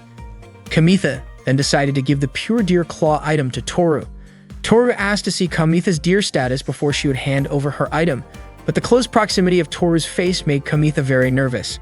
Toru said Kamitha's deer was a night battle expert, and Kamitha responded that deer were nocturnal animals. Suddenly, Shiori's voice was heard calling Toru to the club room. Shiori arrived with Tomoe, and Tomoe was surprised to see Kamitha, Ikuo, and Araki. They greeted Mo, who mentioned how they always play the deer game at both home and school as if they were possessed. Toru immediately called Kamitha by his name and greeted him, saying it was nice to meet him. Kamitha was surprised because Toru knew his real name. Shiori quickly pulled Toru to check her size in the club room, even though Toru hadn't decided yet to become her model. Toru apologized to Kamitha, and Kamitha reassured her that it was fine because they could trade items the next time they met. Toru promised that she would give Kamitha an item as a gift next time, and Shiori continued to pull Toru along. That night, Kamitha was playing the deer game in his room and lost. It was tough playing at a high level, and he wondered if it would be easier with Toru's deer. Kamitha thought that Toru was a calm person, and he imagined that if only his older sister had the same personality, they wouldn't fight over the bathroom every morning. Kamitha then decided he wanted to raise a deer to match Toru's, so he could be as good a gamer as she was. The next day, Kamitha and his friends went to their usual spot to play games during their school break. Araki was surprised that Toru, who was considered an esteemed student, turned out to be a gamer. He had no idea. Ikuo asked Kamitha if he was sure about giving the item to Toru. Kamitha was confident, and he believed that as a reward, they could become friends with Toru and exchange information. Even after seeing Toru's huge deer, Kamitha wasn't going to back out, and as a gamer, he wanted to show his determination. They were all shocked to see Toru lying on the bench where they usually played games. Toru had purposely come to that spot to give Kamitha an item as a thank you for his kindness and invited him to play again. After school, the four of them went to a karaoke place. Araki suggested they go there when Kamitha said they needed to find a more suitable place to exchange items.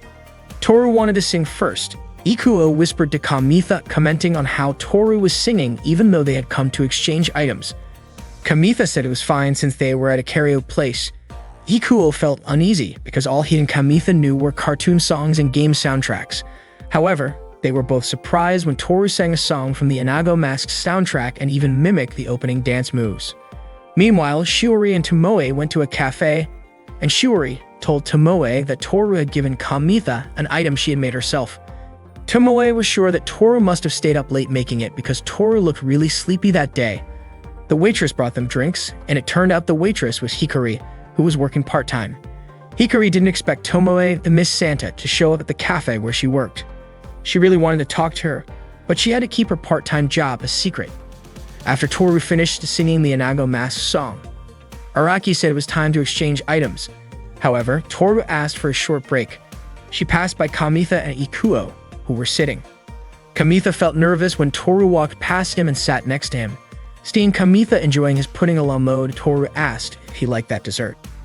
Kamitha said that he actually liked sweet foods. Toru then asked if she could try some. Hearing that, both Kamitha and Ikuo were surprised. Ikuo quickly said that it was almost like a kiss, but handed Toru the pudding that was still intact. Toru said she wouldn't mind if only she was the one singing. Kamitha responded that they all knew cartoon songs, so they joined in and sing too. Toru explained that she had prepared equipment for the night battle along with a bonus feature to determine the enemy's location. Kamitha was very happy because the item matched his deer's abilities, and he thanked her. Araki asked if Toru liked multiplayer games. Toru asked why Araki was asking that. Araki replied that it was because her night vision goggles would shine brightly during a duel. Toru said that most of the games she liked were multiplayer. Kamitha said that they also enjoyed multiplayer games. Araki again suggested they play together the newly launched Mirusu game.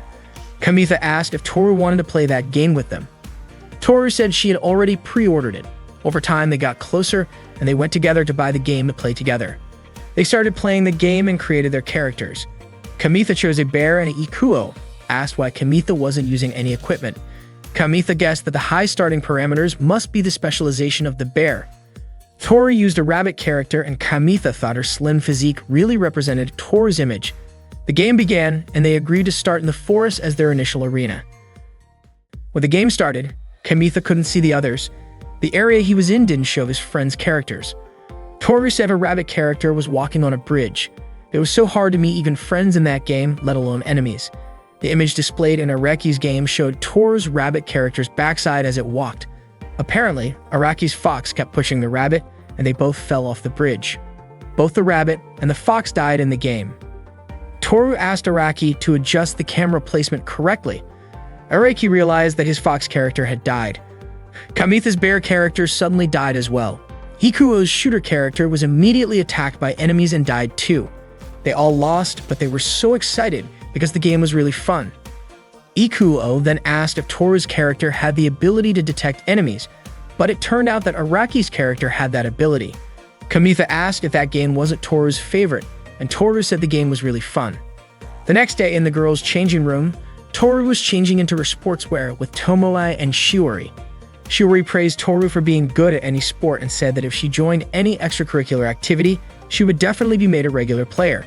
However, Toru wasn't interested in extracurriculars. She just wanted to play games. Tomoe asked about the game Toru had been playing with Kamitha since last week. Toru said that playing with other kids reminded her of her middle school days because lately she had always played games alone. Shiori agreed that those memories were important and then suggested that Toru become a model at COMIMMA. Toru mentioned that she had been playing the Mariusa game because she heard Shiori say her game character was cute, so she pre-ordered it. She didn't expect to be able to play with friends.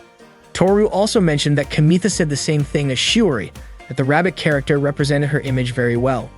Shiori then said that she had already decided to sew the costume and that Toru would be the mascot. Shiori was confident that with the rabbit costume, Toru would become famous.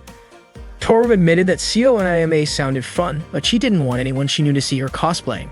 Shiori questioned who exactly Toru didn't want to be seen by at COMIMMA. Toru quickly changed the subject, saying that Tomoe had lost some weight.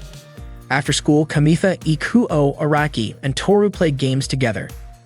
Ikuo's character managed to defeat an enemy and got a new item, a rabbit ring which increased critical hit power and evasion by 30%.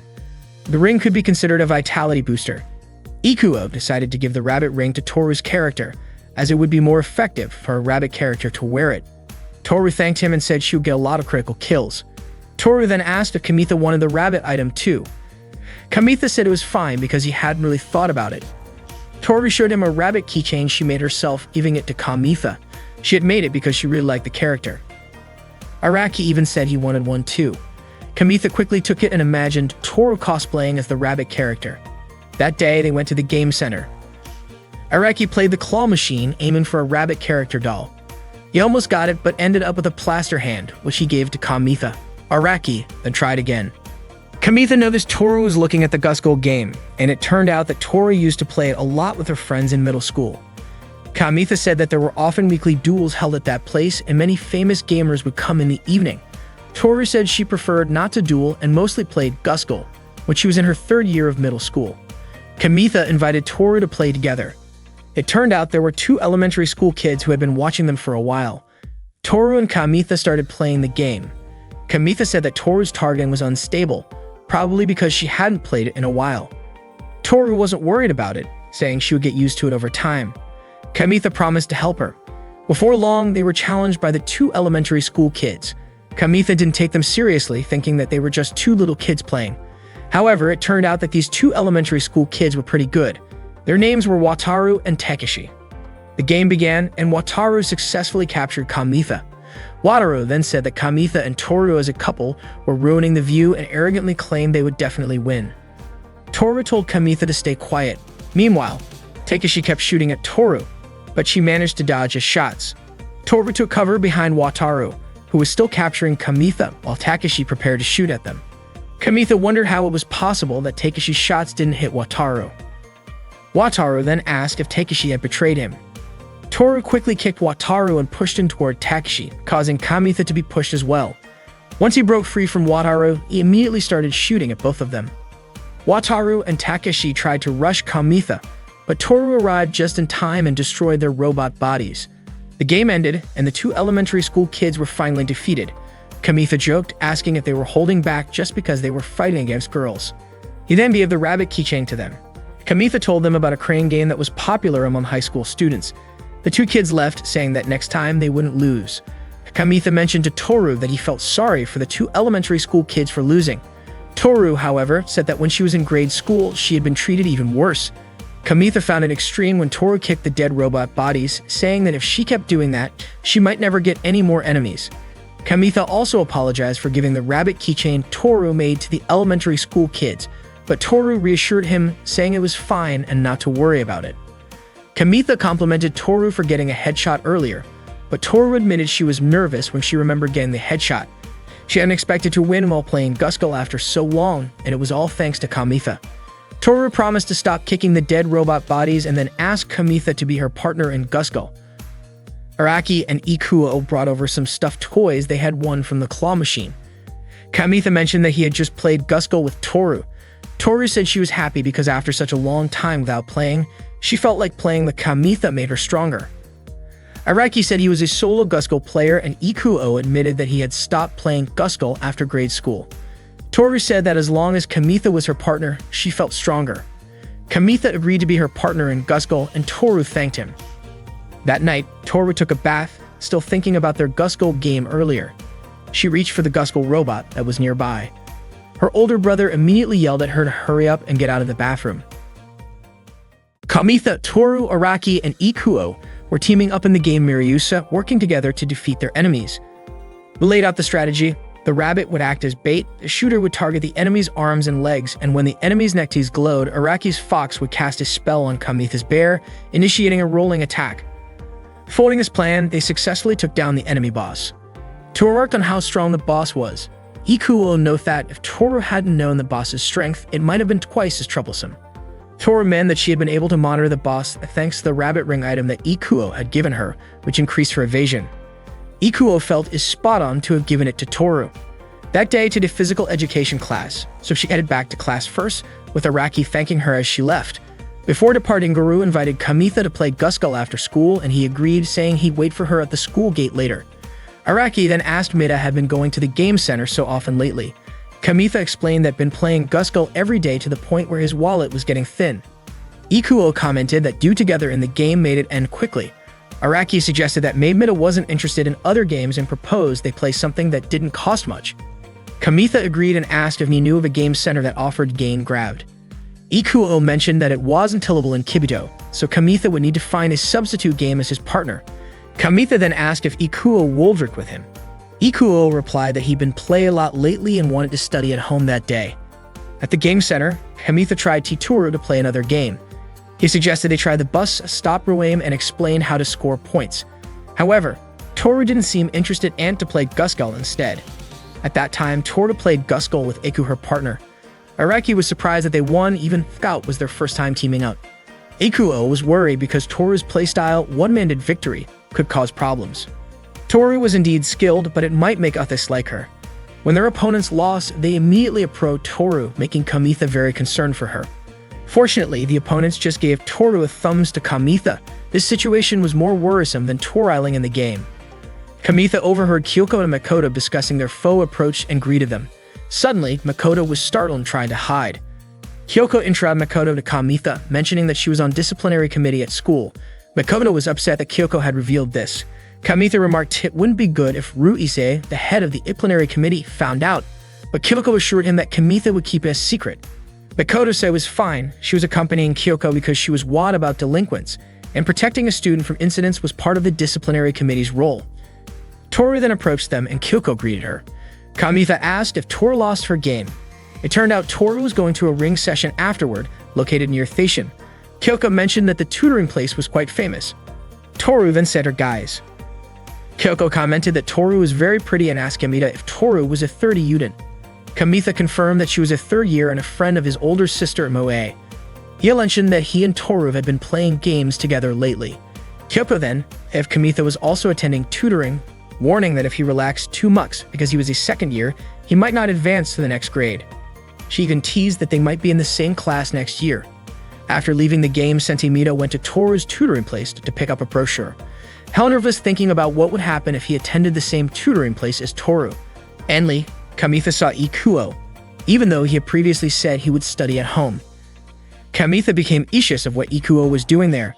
He was shocked to see Ikuo and Toru enter the ring place together. Kamitha couldn't believe what he had just seen. Upon arriving home, he asked Moe for her perspective. He inquired about Ikuo. Moe mentioned that Ikuo's grades were excellent at that time, unlike in grade school. A guy as cool as Ikuo would be liked by many girls. Moe then asked if Kamitha wanted to know what others thought of him, but Kamitha quickly retreated to his room. The next day at the game center, Araki and Ikuo tried the bus road game. They lost multiple times because they couldn't operate the bus timely in traffic jams. They wondered how Kamitha could play such a difficult game. Araki vowed to beat Kamitha's high score. Meanwhile, Kamitha and Toru were waiting in line to play Gusgal. When it was their turn, Toru was well known among the kids at the game center, and they invited her to play with them. Toru asked Kamitha and he agreed, choosing to play the bus road game instead. The game center was bustling on the weekend. Kamitha couldn't get close to Toru at all. It's no surprise Toru became popular. She was a girl obsessed with winning. The line of people wanting to play with her was long, even though battling against her would be more interesting. Kamitha didn't feel like playing the bus road game and decided to go to the restroom. Suddenly, Takeshi arrived with Hikari, and they approached Toru, who was playing Gusgal.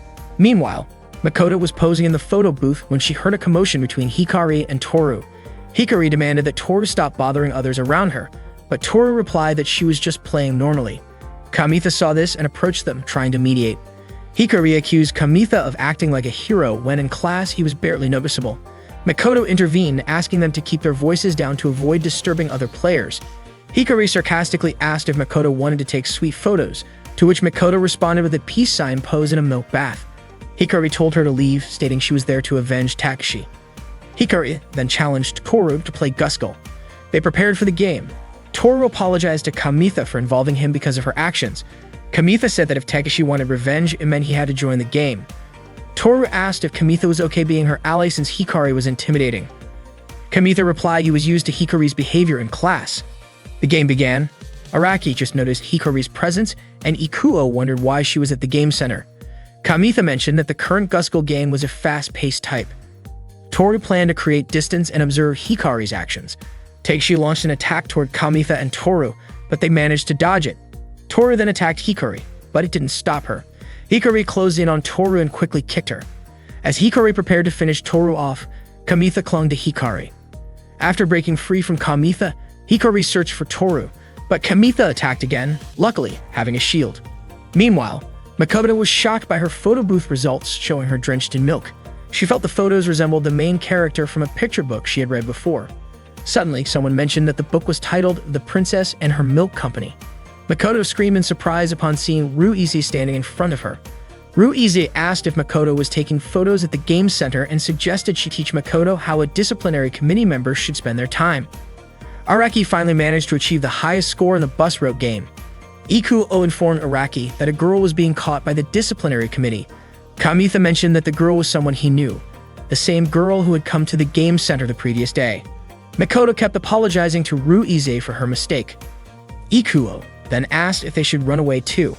Araki wondered why the disciplinary committee wouldn't just leave game center enthusiasts alone. The Gusgal match ended and Hikari was finally defeated. Takeshi fell silent, disappointed that Hikari couldn't help him beat Toru. Hikari patted the silent Takeshi on the back and told him to stay strong. Kamitha praised Toru's skill for winning yet again. Suddenly, Araki and Ikuo warned everyone that they had to escape and pointed toward Makoto, who was being confronted by Ruize. When Kamitha saw this, he immediately urged Toru to leave. Hikari, confused about why Kamitha and Toru were running, then noticed Makoto and Ruize. She quickly grabbed Takeshi and ran away as well. The four of them hid in a narrow alley. Hikari blamed Takeshi, saying they could have won if Takeshi had defeated Kamitha first. They continued arguing until Takeshi finally said there would be no pay raise for Hikari. Hikari quickly told him to keep that a secret. Kamitha then asked if Hikari was actually hired by a grade schooler. Hikari explained that Takeshi was the son of the diner owner where she worked part-time. Hikari kept pulling the kid's hair, saying that if she had defeated Toru, she would have gotten a raise. Toru asked if Hikari wasn't embarrassed about arguing with a little kid. Hikari snapped back, saying she didn't want to hear that from Toru. As Hikari started to walk away, she warned Kamitha not to tell anyone that she had a part-time job. She also said that if Kamitha kept hanging out with Toru, this kind of trouble was just the beginning. Toru chose to leave as well. Kamitha offered her a break and invited her to a nearby cafe. While there, he asked about Toru's relationship with Hikari. Toru explained that Hikari was her junior in middle school, and they used to play at the game center together. They were actually friends back then. Suddenly, Toru's deer game reminder went off and she asked if she could feed her deer first. Kamitha agreed and apologized for asking about things that weren't his business. Toru said that thanks to Kamitha, she had way more fun playing games now than she did in middle school. Kamitha commented that both the Miryusa game and the deer game were amazing, but Toru said it wasn't about the game itself. It was about who she played it with. Out of nowhere, Toru's game notified her that she could breed her deer with another player's deer to produce a cute offspring. Toru asked Kamitha if they should try breeding their deer together. Kamitha asked if Toru's deer was female since his was male. Toru showed him that her deer had no antlers. Kamitha immediately apologized, realizing he had assumed Toru's deer was male. Toru asked again if Kamitha wanted to go through with it, and Kamitha agreed. They proceeded with the breeding process in the game. During the process, Kamitha kept controlling his male deer to press strength, speed, and technique icons to hit the target. The success rate would determine the traits of the offspring. Toru noticed Kamitha's face turning red and asked if he was okay. It turned out Kamitha was feeling flustered about the idea of making offspring with Toru. Hearing Kamitha's ambiguous statement, Toru's face also turned red, and she told him to just do whatever he needed to do. The process finally finished, and they were surprised at how long it took. Suddenly, Toru asked for the cherry in Kamitha's glass. Kamitha was reminded of the time Toru had asked for his pudding during karaoke. He asked why she didn't just order a cream soda for herself. Toru replied that other people's orders always looked tastier.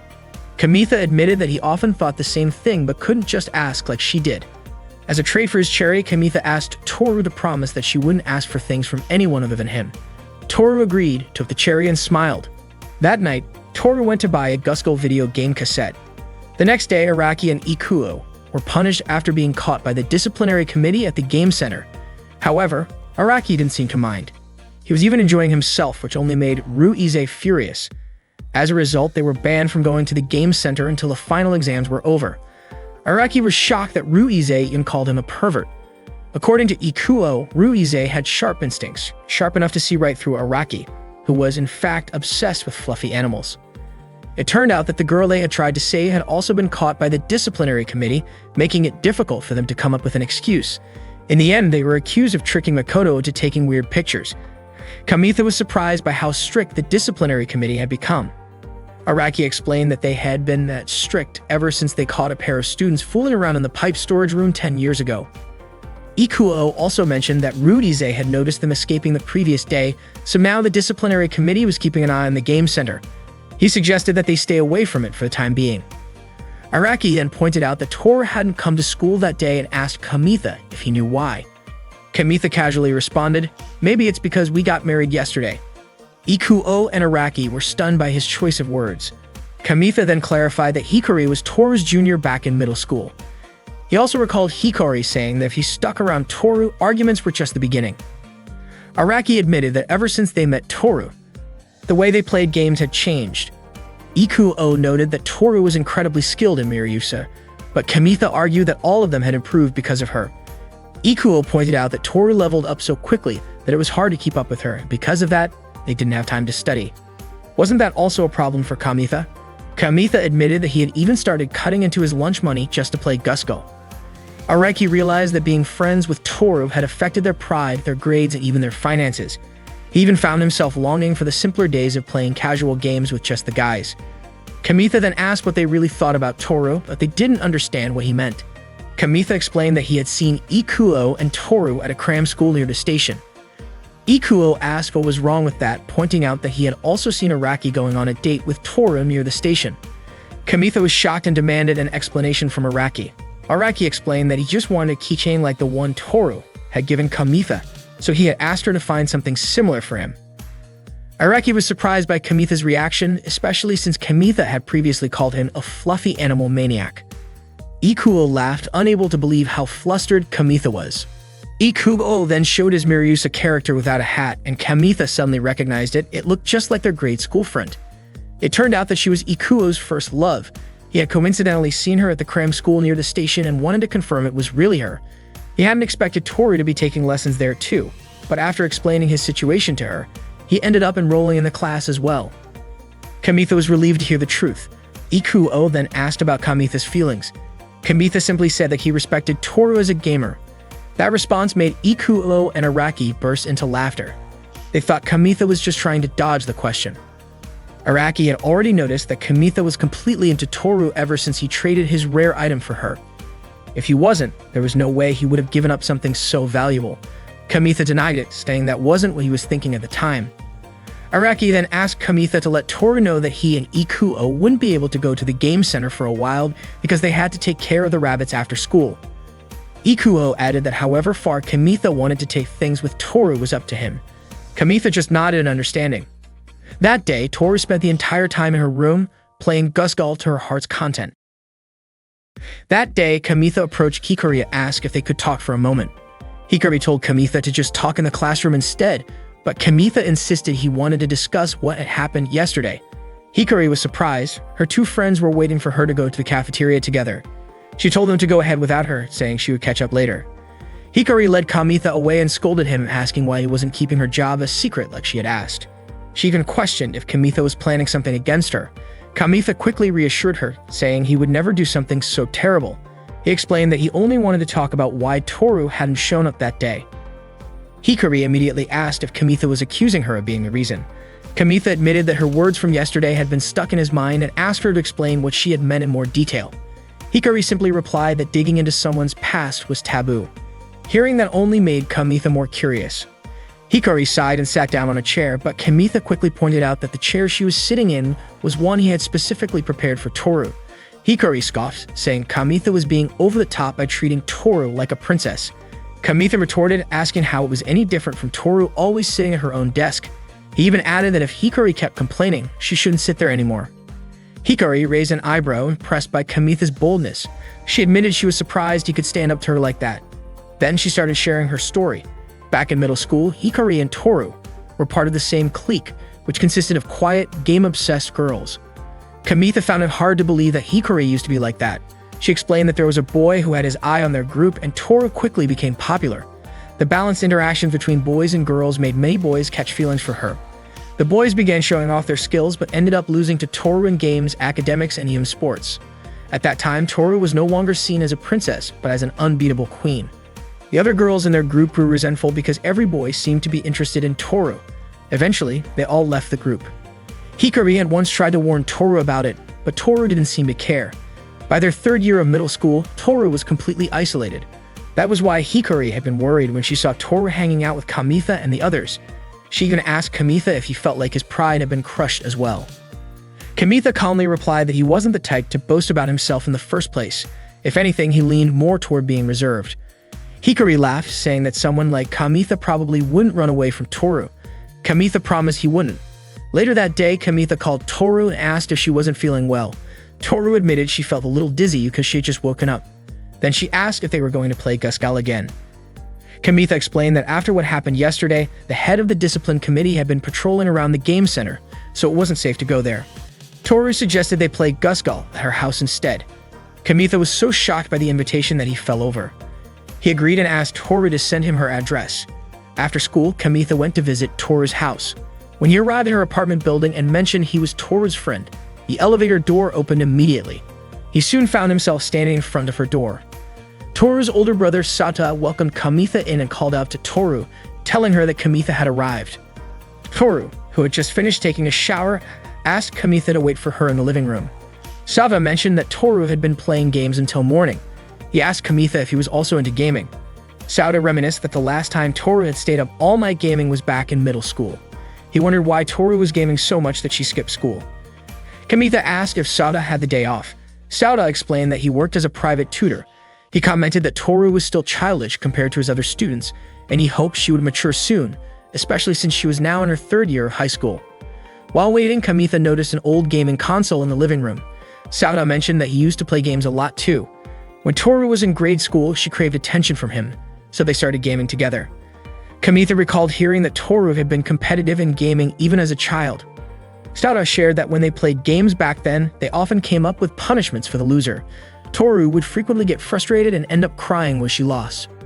After Sauda stopped playing games frequently, Toru started inviting her male friends to play with her.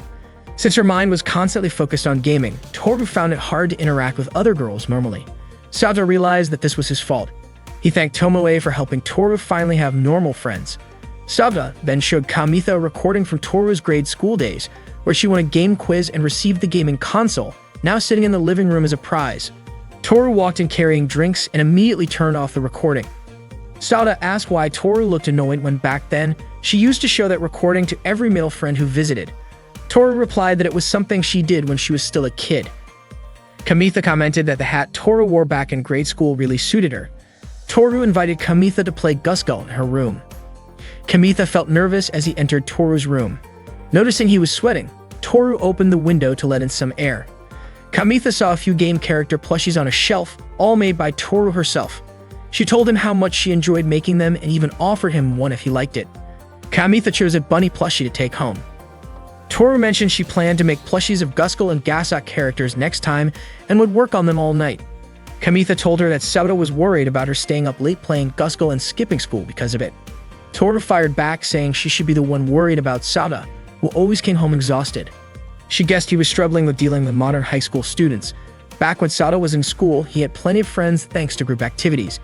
Even though things were tough for him now, he chose to keep going instead of giving up, and Toru said she couldn't understand why. She wondered if she would understand once she became a teacher herself. Kamitha was shocked to hear that Toru planned to become a teacher. He joked that she might end up being a quirky and unpredictable one.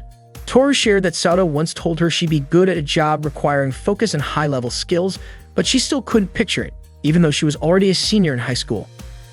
Kamitha suggested she could become a mascot maker since Takeshi seemed to like her keychain creations. After all, he hung one of her keychains on his belt. Toru complained that she couldn't defeat the new heavy armor boss in Gusgul. Kamitha realized that she had likely stayed up all night trying to beat it. Toru admitted she was still shaken after Hikari's kick in her last Gusgul session. At first, Toru just picked random opponents online, but she kept running into cheaters or overly emotional players, which stressed her out, so she switched to mission mode instead. It was a 4-player mission, which would have been easier if Ikuo and Araki had joined. Kamitha explained that Ikuo and Araki weren't allowed to visit the game center until final exams were over. They had also been punished with cleaning the rabbit cages at school, so they decided to take a break from gaming for now.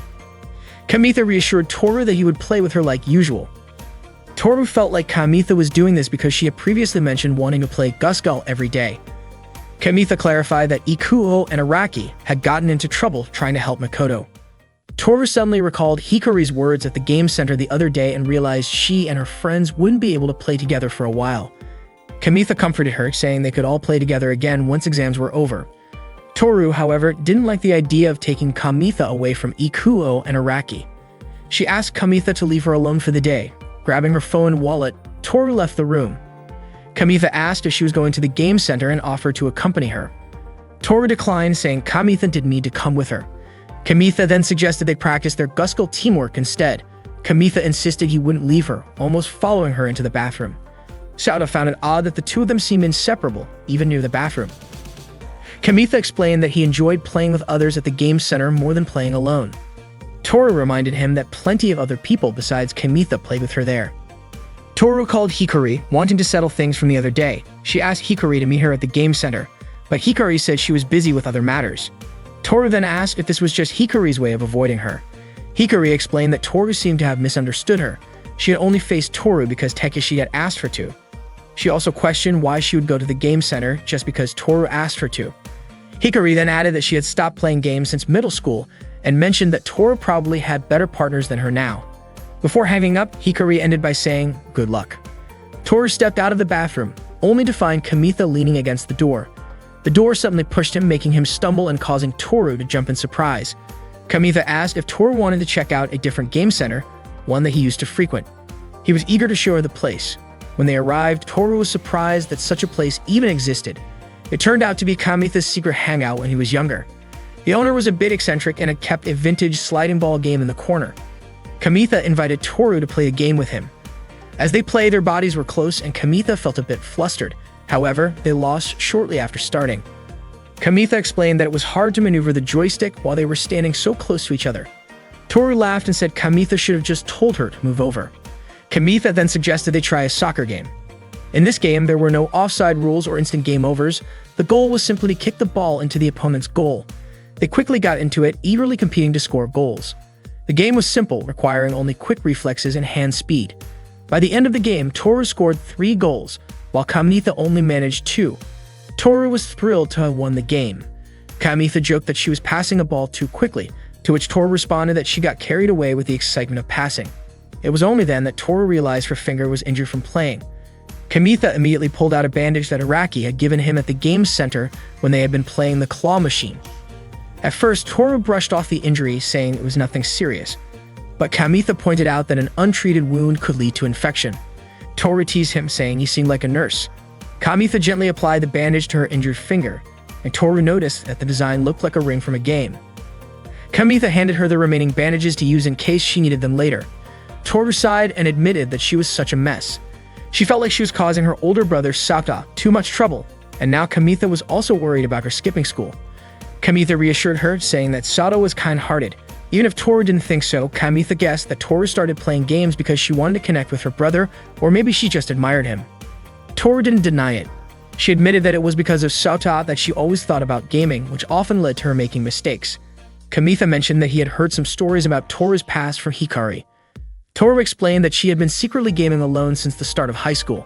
By senior year, nothing had really changed, and it probably worried people around her. Kamitha told her that wasn't true, and that if he hadn't started playing Guskull with her, things might have been worse. Toru reflected on how important it was to not overdo things. She said she planned to take a break from gaming for a while. She then held up her bandaged finger and joked that she had received a rare ring item from Kamitha. Kamitha smiled and told her that if she ever wanted to change things up or just take some time for herself, he'd always be waiting under the stairs at their usual spot. A few days later, Kamitha was lying alone on a bench under the stairs. He missed the old days when they would eagerly collect items together. Kamitha even wondered if Ikuo and Araki were doing okay in the rabbit pen. Since then, Toru hadn't shown up. Kamitha held the rabbit plushie Toru had given him, feeling worried about her, but he hesitated to ask her to hang out with him. Deep down, he wanted to tell her that he found another rare deer antler. Kamitha had recently come to realize how painful it could be not having someone to play with. He was sure Toru must have felt the same way. Suddenly, Toru appeared, greeting him. Startled, Kamitha quickly placed the rabbit plushie on the bench. Toru asked if the plushie was meant to replace her. Kamitha nervously invited her to sit down. Toru showed him a deer mascot she had made and called it Sikamas. She explained that she had created it while taking a break from gaming. The deer's antlers were detachable, so it could transform into either a male or female deer. Kamitha complimented her creativity. Toru shared that a friend had invited her to a comical market. Kamitha asked if that was some sort of cartoon and comic market. Toru admitted it would be her first time attending the event, so she was feeling a bit nervous. She then asked Kamitha if he was interested in going to comical market. Kamitha replied that he wasn't a big fan of crowded places. Toru mentioned that it didn't feel complete with just the girls going. Kamitha pointed out that there would probably be lots of girls at the event. But Toru explained that moving a large number of Sikamas would be difficult, so she hinted that she might need Kamitha's help. Toru moved closer to Kamitha, startling him, and showed him a comical market ticket. She asked if he would go with her. Kamitha chuckled, saying that going to the comical market together sounded a lot like a date. Toru, catching his humor, asked if he wanted to go on a date with her. She was fine calling it a date as long as Kamitha would help her prepare for the event. Kamitha agreed happily. Toru was surprised by how nervous she felt inviting someone directly. She admitted that while she often got asked out, it was a completely different feeling to be the one doing the asking. It even made her feel bad for the people she had turned down in the past. Kamitha decided to accompany Toru to the comical market. Suddenly, Shiori appeared, looking upset, with Tomoe trailing behind, trying to hold her back. Tomoe explained that she and Shiori had been worried, so they came to check on Toru and Kamitha. Shiori, visibly upset, blurted out her frustration. "I've always been the one inviting Toru, but she keeps turning me down." Then the moment Kamitha asks, she says yes right away. Toru quickly covered Shiori's mouth, telling Kamitha not to worry about it. She formally introduced Kamitha as her partner. Shiori introduced herself to Kamitha, but couldn't help asking what Toru meant by partner. Kamitha clarified that he was Toru's partner in Guskull. They teamed up in the game to take on opponents together. Since they were taking a break from gaming, Toru now called him her partner outside of games. Shiori still didn't fully understand, but one thing was clear. Toru and Kamitha were going to spend the entire day helping her. Toru would also be a model for Shiori at the comical market. Tomoe added that she would prepare plenty of lunch for everyone, though the event would likely be so busy they might not have time to eat. The day of the comical market finally arrived, and Kamitha went there with Tomoe. The comical market was bustling with people, reminding Kamitha of the time he and Tomoe got lost on Kibito Island. Tomoe asked Kamitha to stay close to her and let her know immediately if he needed to use the restroom. Kamitha panicked and begged her not to tell Toru about the time he wet himself in a crowd because he held it in too long. It had been his first trip to an amusement park, and although he had been excited, it ended in humiliation. Kamitha reassured her that he'd be fine because he was there to help Toru. They headed to Shiori's booth, where Kamitha asked where Toru was. Toru was standing still at Shiori's booth, looking downcast. She greeted Kamitha and Tomoe guessed she might be feeling unwell. Toru seemed unsure about her costume. Kamitha, however, was mesmerized by how smooth and delicate she looked. He asked what he should do. Shiori was selling her handmade costumes, while Kamitha was going to sell Toru's Sikamas dolls. Toru invited Kamitha to help assemble houses for the Sikamas. Shiori asked if Tomoe had tried on the costume she made. Tomoe admitted that she had made some adjustments at home. She promised to work hard not to lose to Toru. Kamitha and Toru finished their preparations, and the 65th comical market was officially open as the clock struck 10. Shiori began to worry because Tomoe hadn't returned from the dressing room. She was convinced that Tomoe must have gotten lost. Shiori asked Kamitha and Toru to keep smiling despite the situation. The comical market was an animation-themed fair featuring booths that sold comics, games, costumes, animated merchandise, and more. It turned out that Tomoe really was lost. As she got close to Shiori's booth, she ran into someone cosplaying as Kibian and immediately went to greet them. Shiori was shouting to promote her costumes. The area was swarming with women, making it feel like a fashion island. Shiori encouraged Kamitha to shout enthusiastically too. Shiori called out to two girls passing by, Toka and Miu, and asked if they were interested in cosplay. Shiori offered Miu a bunny costume, saying it would look perfect on her because she was tall.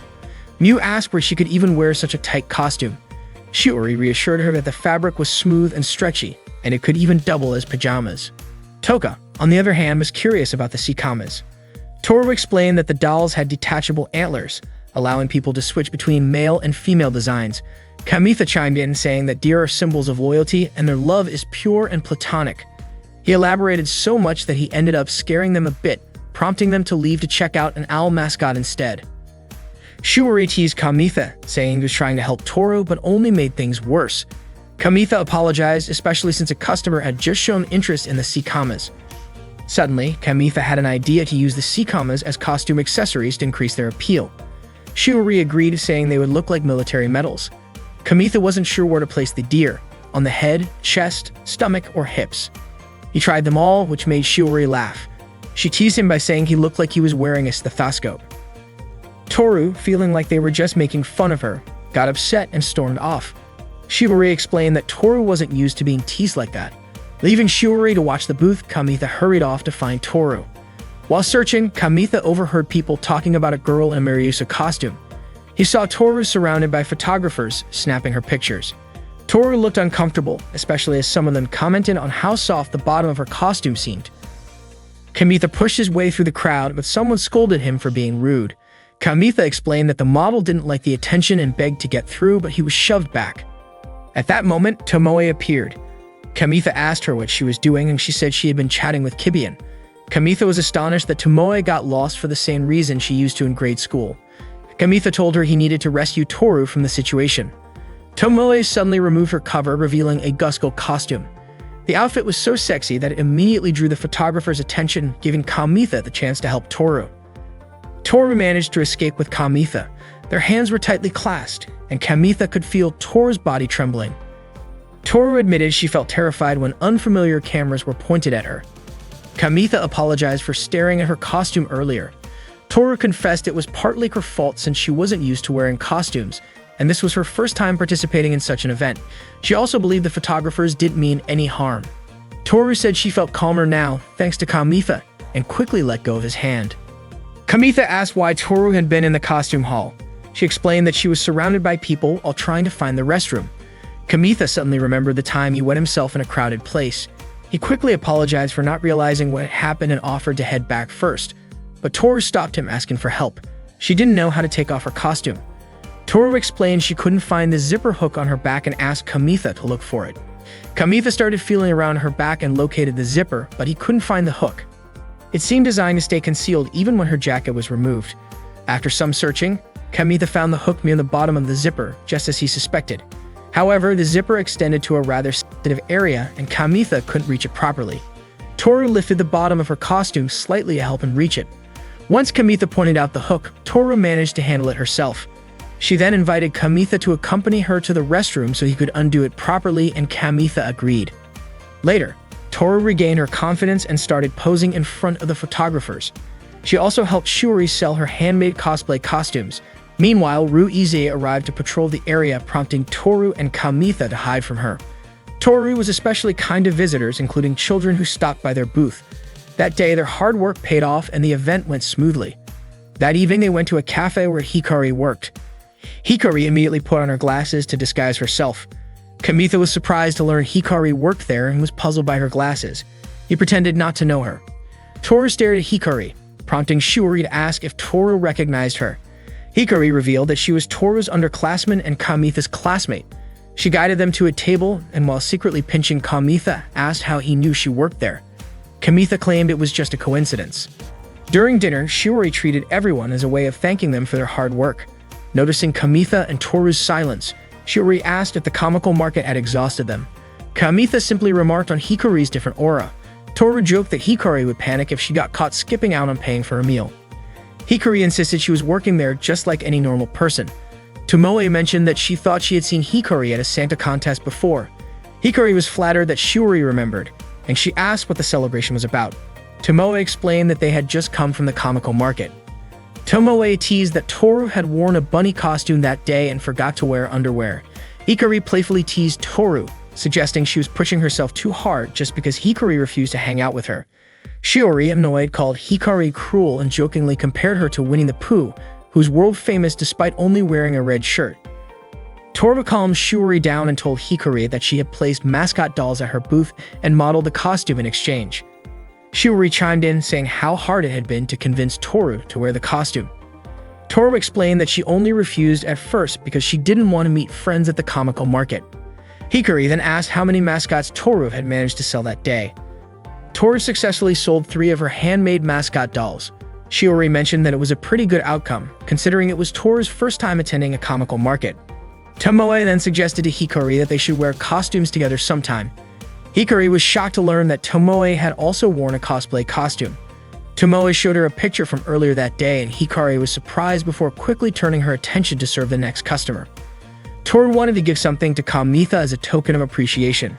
She handed him a Gusco keychain, explaining that she had already given the same gift to Shiori and Tomoe. Toru thanked Kamitha for helping her get through the day and then playfully winked at him, leaving Kamitha startled. Shiori, confused by their exchange, asked what they were talking about. Toru casually said they were praising how amazing Shiori's costume designs were. Kamitha then asked why Toru decided to create the Sikamas, mascot dolls. Toru explained that when Kamitha once told her about how much Takashi loved the keychain she had made, it inspired her to create something that could make other kids happy too. Shiori chimed in, saying that seeing the cheerful faces of customers was the charm of the comical market. Toru agreed, mentioning how much joy it brought her to see people smiling. Kamitha told her that she was perfect for being a mascot maker. Toru brushed it off, saying it wasn't realistic, but admitted she had started to consider career options. For the first time, she envisioned a path that would create happy memories, unlike her middle school days. With that in mind, she decided to take her college entrance exams seriously starting the next day. Kamitha was thrilled to hear that. Tomoe teased that Toru had beaten her to it and said she should start figuring out her own future plans as well. When the event wrapped up, they said their goodbyes. Shiori was visibly exhausted from all the late nights spent making costumes. Hikari reminded Tomoe to double-check if they had forgotten anything. Tomoe thanked Hikari, and Toru suggested they come back to the cafe again sometime. Hikari widened her eyes in surprise. Kamitha joked, asking Hikari not to make that face because it made her look scary, even though the apron suited her well. Hikari, annoyed, warned Toru not to bring up her job at school. Kamitha defended himself, saying he was just complimenting her. Toru teased Hikari, saying she was lucky to receive Kamitha's praise.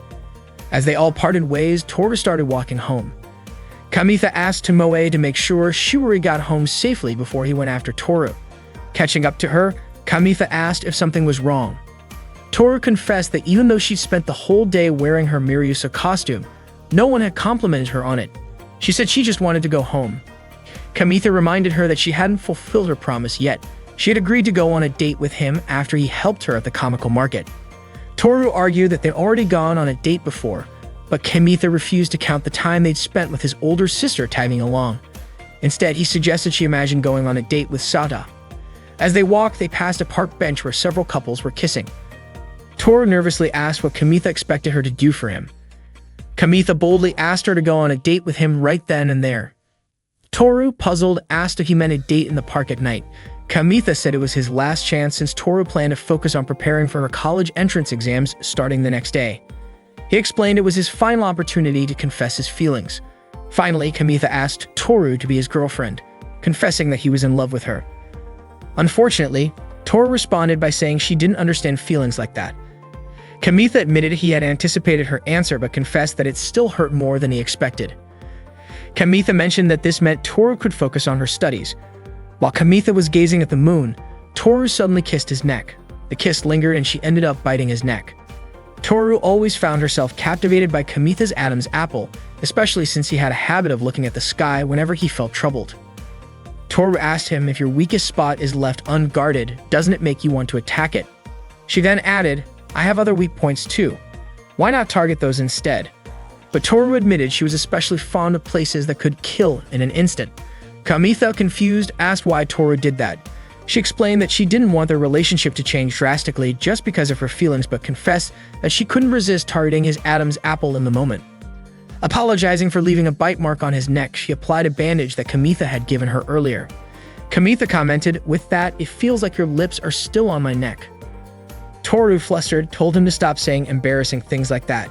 She added that she only did it to avoid Tomoe becoming suspicious, though Kamitha joked it felt like Toru was showing off her preferences to the world. Kamitha then admitted, I also like other parts of you, Toru. Toru, visibly moved, confessed that after her hallway conversation with Hikari, when she locked herself in the bathroom, and even during the times they were apart at the comical market, Kamitha had chased after her repeatedly. You're the only one who's ever done that for me, she said softly. She asked Kamitha to continue chasing her, to which he responded by pulling her into an embrace. They shared a kiss. Afterward, Kamitha suggested they walk out of the park together. Toru reminded him that they should keep their relationship appropriate since they were still in high school. Kamitha retorted, weren't you the one who attacked me first? The next day, Kamitha recounted his date with Toru to his two friends. They were shocked at how quickly things had progressed between Kamitha and Toru. They teased him, asking how far their relationship had gone. Kamitha clarified that their relationship was purely platonic since he didn't want to distract Toru from preparing for her college entrance exams. Suddenly, Toru appeared and casually announced, our baby has been born. Araki and Ikuo immediately assumed Kamitha had done something, especially when Toru mentioned they had married at a cafe in a back alley. However, it turned out that Toru was referring to a baby deer in her video game. She excitedly described how soft the baby deer's fur looked. Hearing this, Araki couldn't help but let his mind wander into inappropriate thoughts. They were surprised to learn that the game even allowed deer to have offspring. Araki joked that Toru had gone from a gamer to a mother. 10 years later, Toru became a kindergarten teacher. She was married to Kamitha, who worked as a bus driver. Their daughter, Ri, attended the kindergarten where Toru worked. Every morning, Ri would fall asleep on the bus on her way to school. Kamitha and young Kyoko often played together.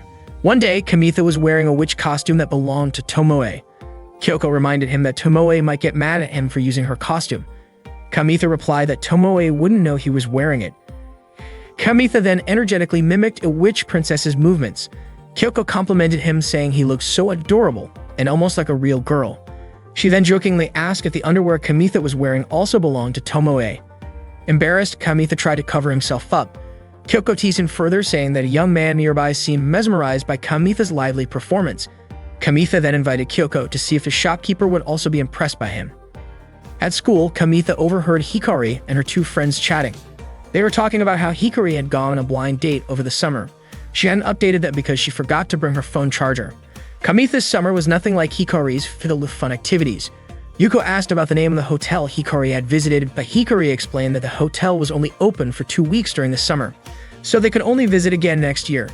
She described the place as unique and wild, with a distinct deer scent. The venison served there was delicious and roasted right in front of their eyes.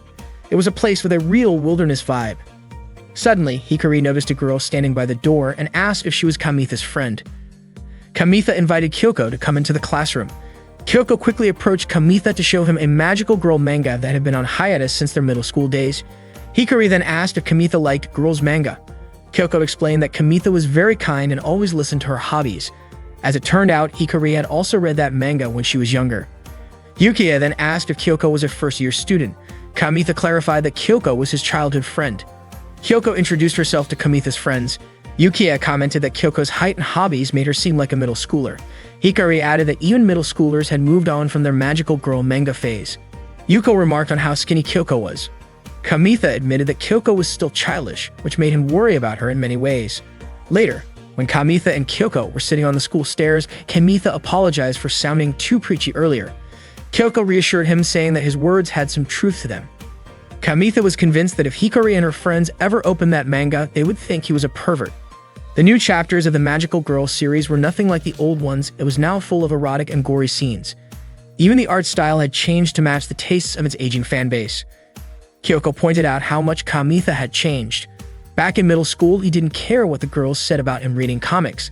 Kamitha explained that Hikari and her friends teased him relentlessly after he played the Gear Love game. He was sure they'd bully him for life if they found out he was reading a manga that was both erotic and gory.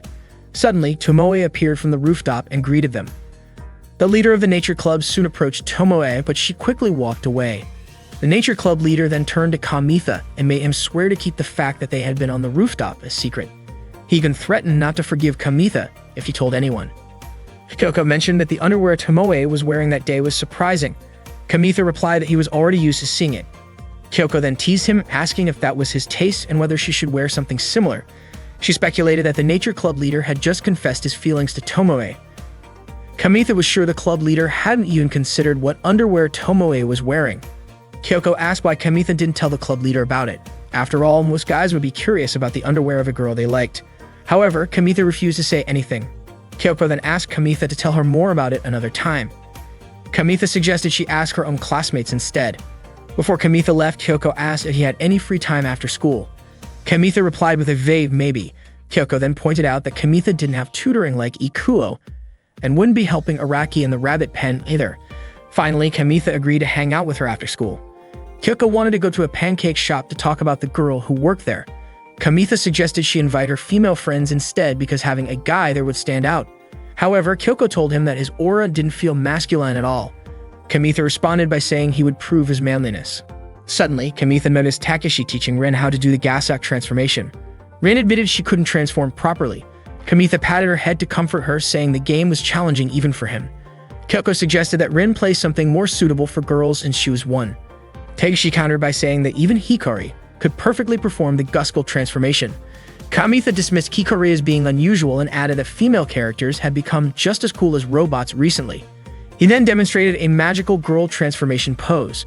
Takeshi praised Kamitha, saying he was impressive and that he'd get Hikari to try it too. Takeshi and Rin looked cheerful again.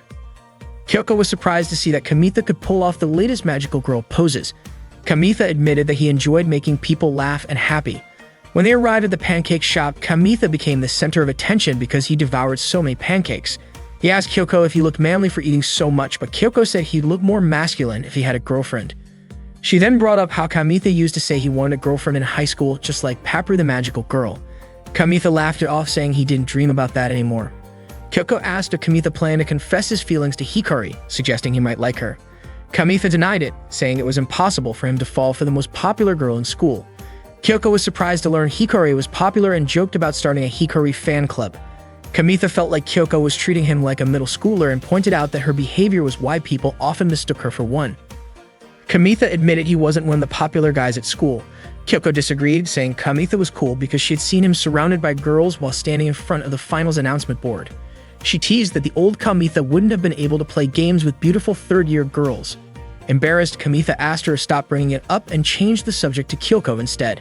He expressed concern about whether she was making friends in high school. Kyoko assured him she wasn't a grade schooler anymore and that talking with him was what she enjoyed the most. Later, when Tomoe returned home, Kamitha had just finished showering. He asked her if the nature club leader had once again confessed to her on the school rooftop earlier that day, which would make it the 8th time. Tomoe told Kamitha to forget about it and encouraged him to be bolder in confessing his feelings to the girl he liked, as high school wouldn't last forever. Kamitha replied that there wasn't any romance in his high school life.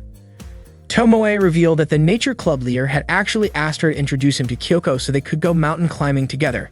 Kamitha panicked, but Tomoe laughed and said she was just joking. She teased him for obviously panicking and told him to be honest with his feelings. Tomoe then explained that the nature club leader had asked about the home club, saying he'd been tricked by them. The home club had claimed they could turn him into a man if he paid them, but now he wanted his money back. He had even cried while begging Tomoe for help since she was close to the home club president. Kamitha was curious about what the home club had done to make the nature club leader cry. Tomoe explained that the home club was made up of girls who bought second-hand clothes from students. It was well known among girls who needed pocket money. Tomoe herself had once sold an entire bag of socks for 10 yen. Kamitha suspected the business was shady. Tomoe asked what could possibly be suspicious about recycling second-hand clothes and even joked about asking Kyoko for her old socks. Meanwhile, Kyoko couldn't stop thinking about Kamitha's comment that her behavior made people often mistake her for a middle schooler. She tried tying her hair differently, but it didn't seem to make much of a difference. She then glanced at her collection of magical girl manga. Gathering them all up, she decided to take them to the park. At the park, Rin greeted Kyoko, who seemed lost in thought. Rin assumed Kyoko wasn't feeling well. Kyoko greeted her back and asked why Rin was alone. Rin explained that Takeshi was practicing magical girl transformations with Hikari. Noticing the books Kyoko had brought, Rin asked about them. Kyoko said she was trying to donate the manga she had already read to the community center, but they didn't need them. Rin asked to take a look, and Kyoko told her she could take home as many as she wanted. When Rin opened the books, she was startled. She said those mangas were inappropriate, and if her mom found out, she'd get in big trouble. Embarrassed, Kyoko quickly offered to get rid of them. Suddenly, Tokioka Nao and Onu Koharu approached Kyoko.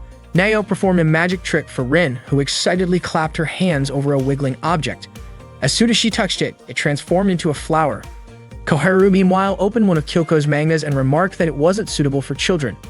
Mistaking Koharu for Rin's mother, Kyoko quickly apologized and begged her not to scold Rin. Koharu corrected her, saying she was a second-year student at Kibido High School. Embarrassed, Kyoko apologized for misunderstanding. Koharu asked if Kyoko was okay since she'd been out in the park with a pile of manga in the middle of the day. Kyoko explained that she hadn't meant to abandon them and shared that her childhood friend had called her childish. Ever since starting high school, she'd been feeling the pressure to act more grown-up. Kyoko admitted she was feeling conflicted about it. Koharu asked if Kyoko had joined any clubs yet and encouraged her to join the home club. Koharu promised that if Kyoko joined, she could transform her feminine charm and shut down her childhood friend's comments. Kyoko was surprised to hear they were from the home club, as she had assumed they were in the magic club. Koharu invited her to meet them on Monday evening, saying she could even bring her childhood friend along if she wasn't sure. That evening, Kyoko visited the home club, accompanied by Kamitha. On their way, Kamitha asked why Kyoko suddenly wanted to join the home club. Kyoko explained that she was just visiting and hadn't decided to join yet. When they arrived, Koharu and Nao greeted them warmly. Koharu quickly asked Kyoko and her childhood friend for help. The moment Koharu saw Kamitha, she recognized him. Koharu introduced herself as the club president and Nao as the vice president. Kamitha asked if Koharu was friends with Tomoe. Koharu revealed that she owed a lot to Tomoe, not just as a friend, but as someone she considered part of her advertising team. Thanks to Tomoe, and the club had made a lot of money. Kamitha was startled by the phrase advertising team, especially when his gaze landed on a costume displayed nearby. Nao hadn't expected Kyoko's childhood friend to be Kamitha. Koharu added that their club didn't need boys. Kamitha assured her he had no intention of joining, especially after seeing the strange costume.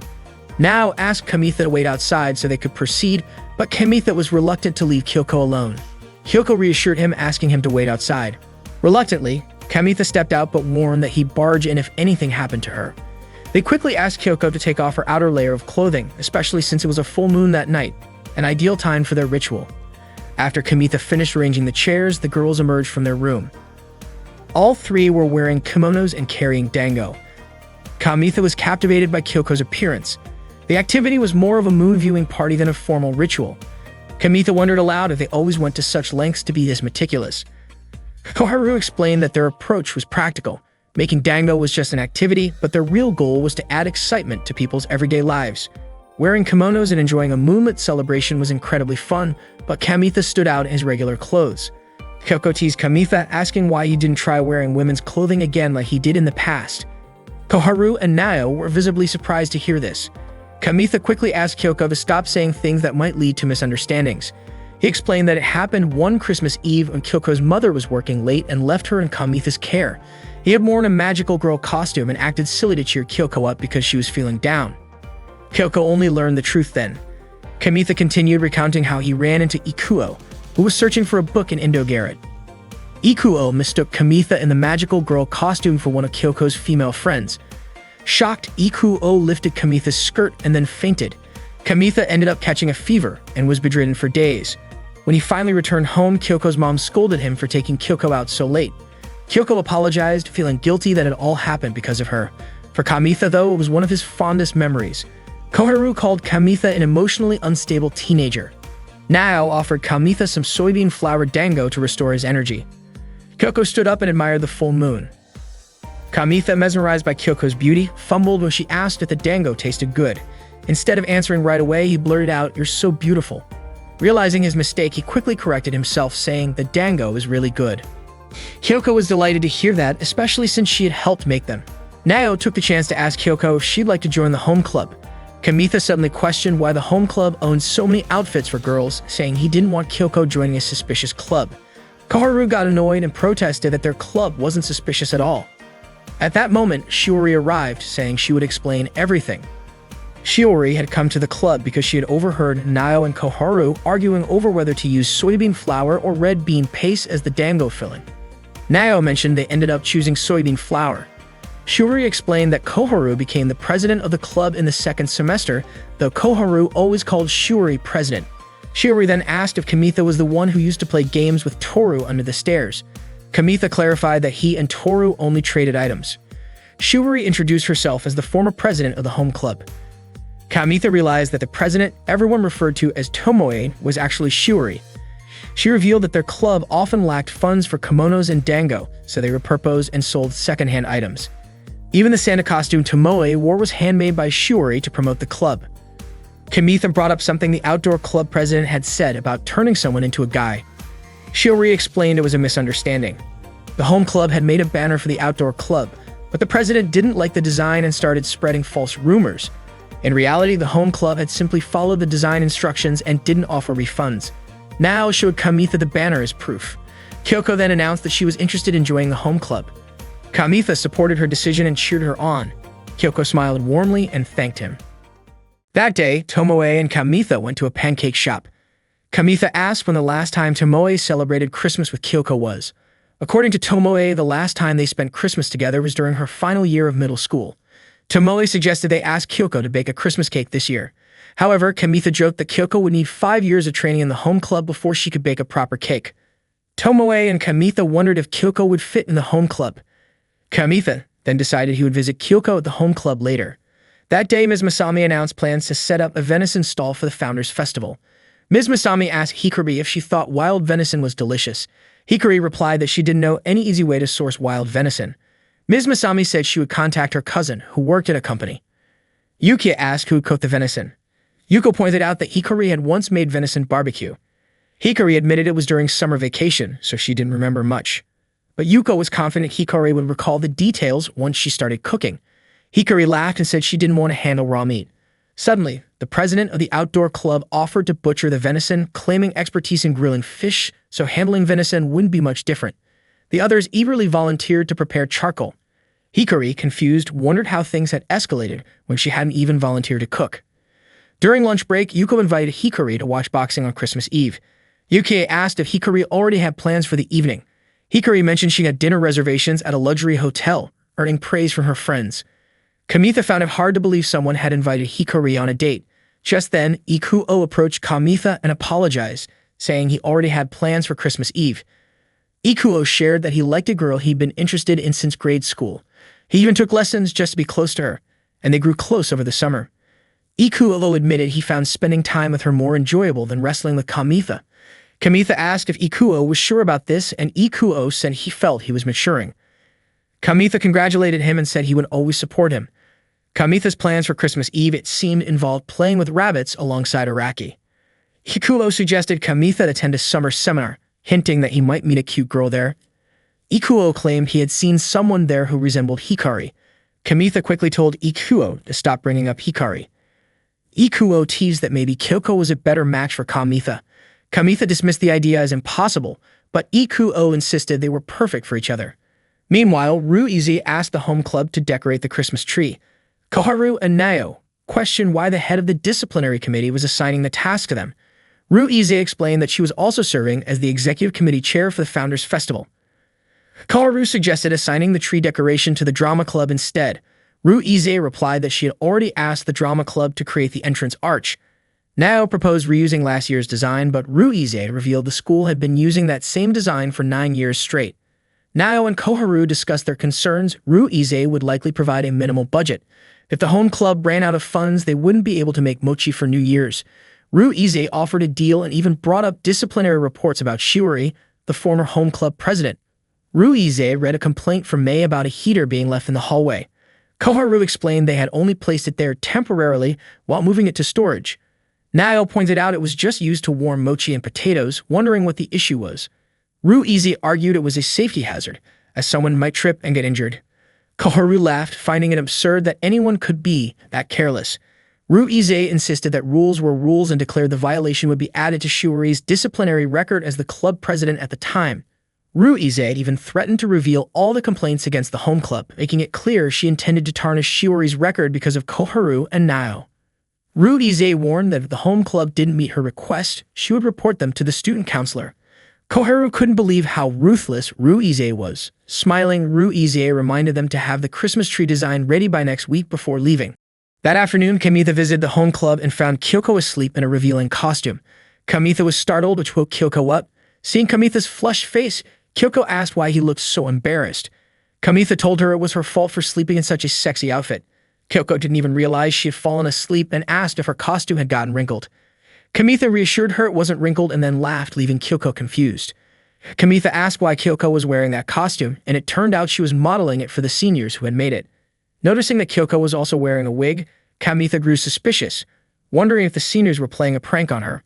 However, Kyoko confidently said that they wouldn't do such a thing and invited Kamitha to sit with her. Kyoko brought over some tea and homemade cake.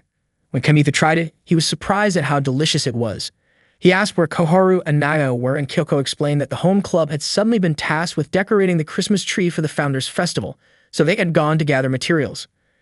Kamitha then asked what Kyoko would be doing for the festival.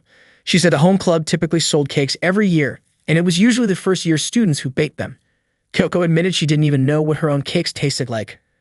Kamitha joked that it seemed like Kyoko might have developed a temporary allergy to cakes.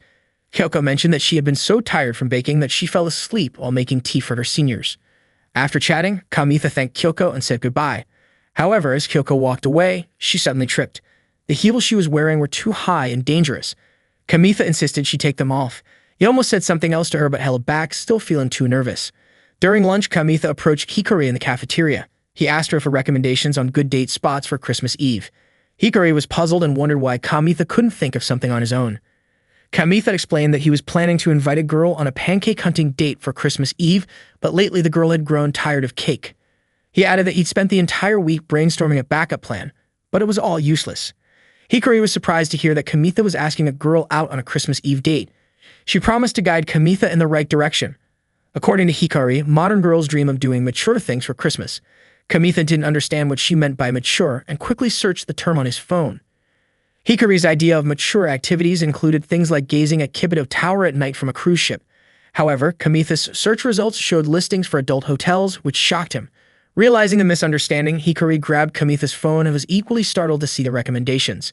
Kamitha then asked if Hikari was familiar with such places.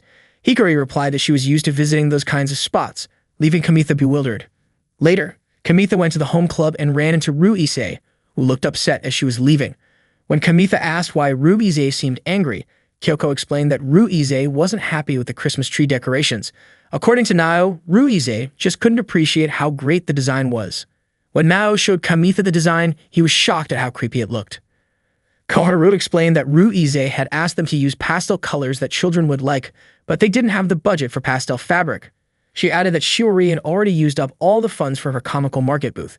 Kyoko jokingly offered to bring her old clothes to help, which made Kamitha ask in shock if they were seriously decorating the Christmas tree with used underwear. Koharu immediately denied it, explaining that they would make the tree appealing to children, not based on Kamitha's strange assumptions.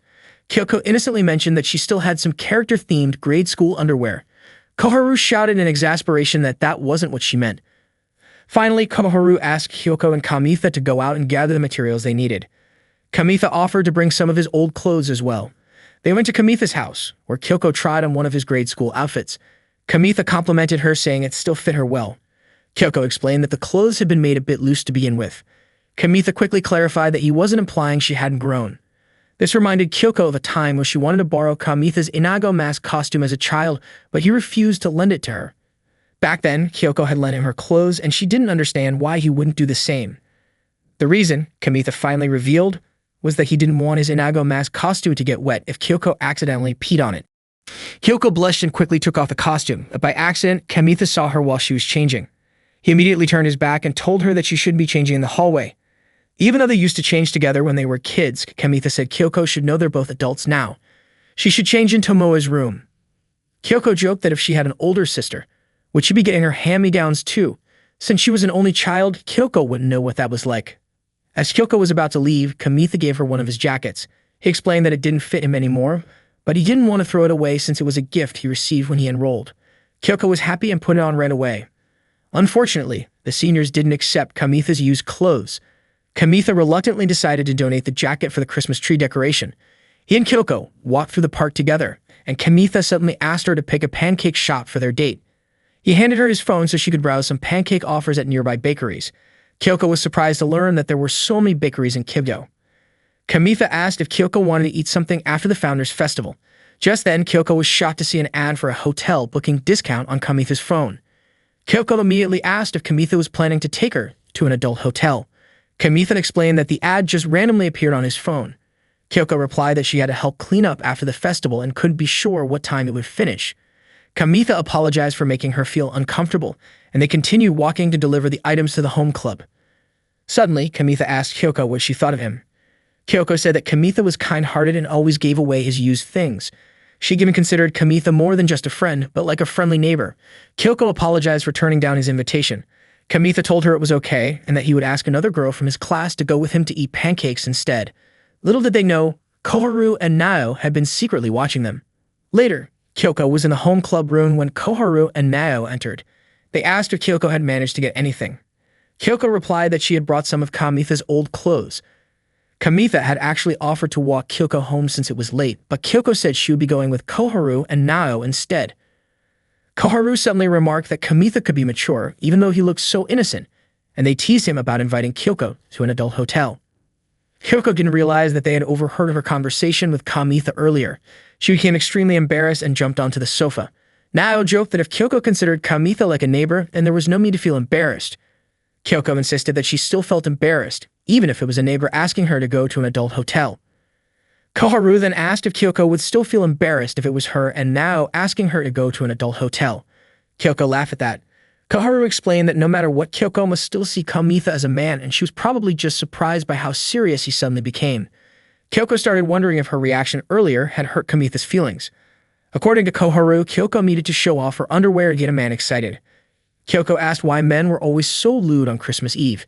Koharu and Nao discussed whether they should tell Kyoko what had happened at their tennis club gathering, especially when Nao and Koharu had thrown all the rackets in the middle of winter.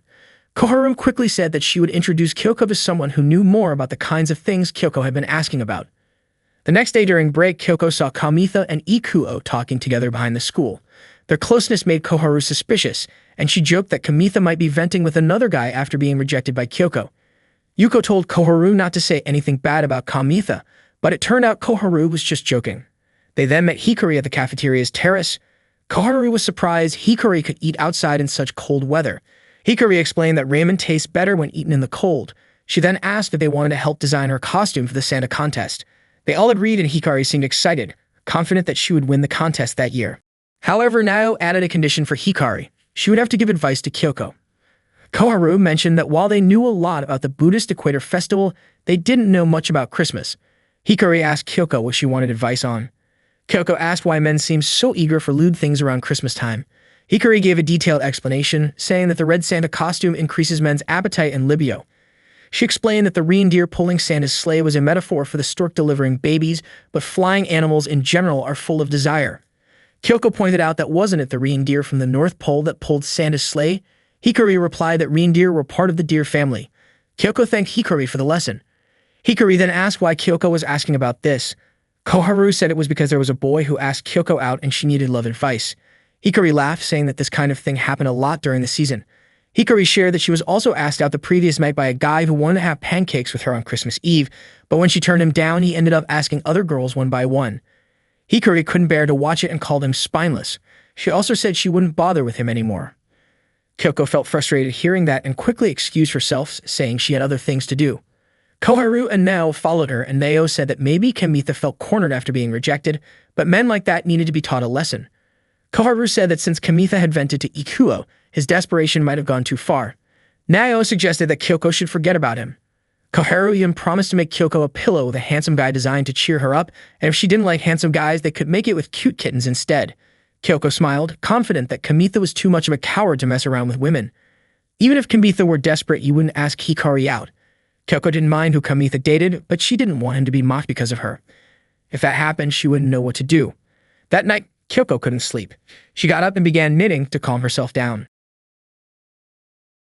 That morning, Kyoko was about to head to school, feeling a bit drowsy. As she was crossing the street, a car ignored the traffic signs and almost hit her. Luckily, Kamitha quickly pulled her to the side of the road. They walked together to school. Kamitha asked if Kyoko was hurt. Kyoko said she was fine but admitted that she was exhausted from all the work in her home club, which had made her sleepy. Kamitha guessed that Kyoko was struggling to finish decorating the Christmas tree. Kyoko said that although the club had gathered all the necessary materials, the sheer amount of decorations they made had caused them to lose sleep. Kamitha advised her not to hurt herself. Kyoko promised to be more careful. Suddenly, Kyoko asked Kamitha how he was doing, which made him worry that Kyoko might have been hurt. Kyoko wanted to ask Kamitha something. Feeling a bit nervous, she asked if Kamitha had also invited anyone else for a Christmas Eve date after he had asked her about it earlier. Kamitha explained that after that, he went to karaoke with Araki, and there they met Hikari and her friends. When Araki and Kamitha stepped out of the karaoke room, Araki gave Kamitha a lesson on how to ask a girl out on a Christmas Eve date. Coincidentally, Hikari and her friends had just come out of a room. Araki went up to Hikari and asked her out on a Christmas Eve date in a bold way. Unfortunately, Hikari already had plans for that night, so Araki tried to ask Yuko instead, but she also had plans to watch boxing that night. Yukie, upset, pointed out that she had been the one helping Araki clean the rabbit cages, so why was he asking Hikari and Yuko out?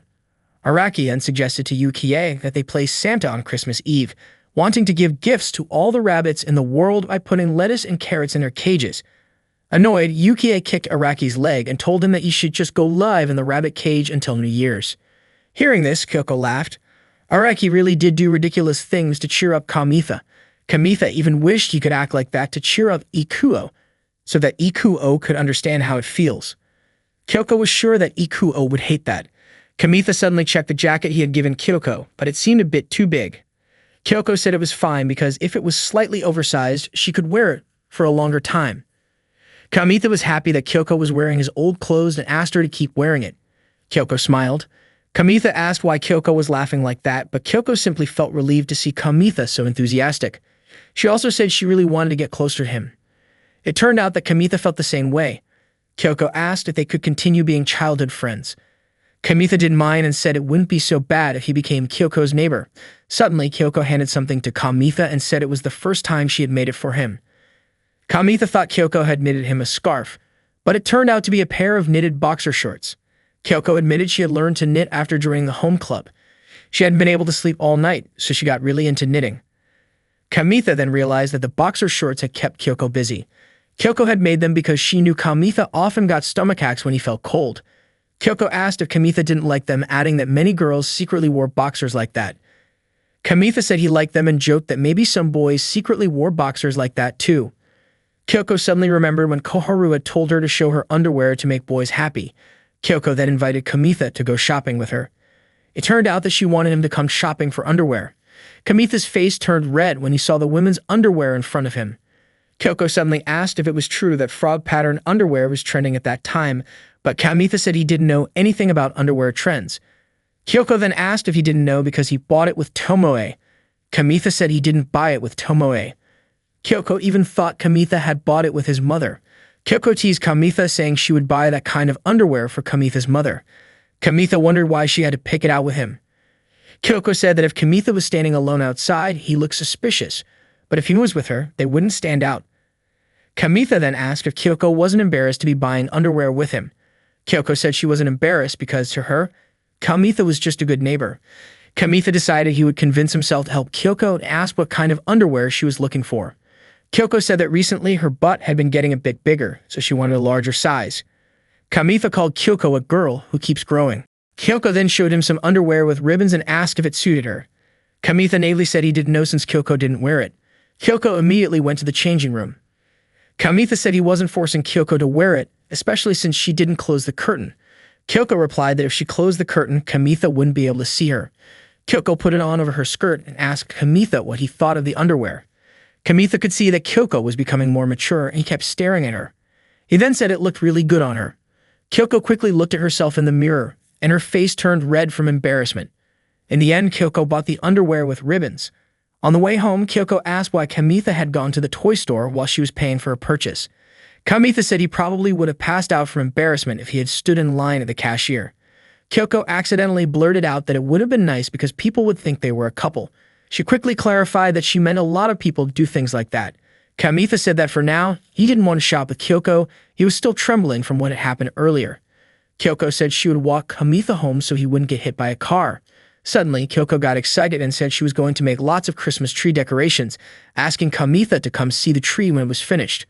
A few days later, Kamitha saw the Christmas tree that the home club had decorated.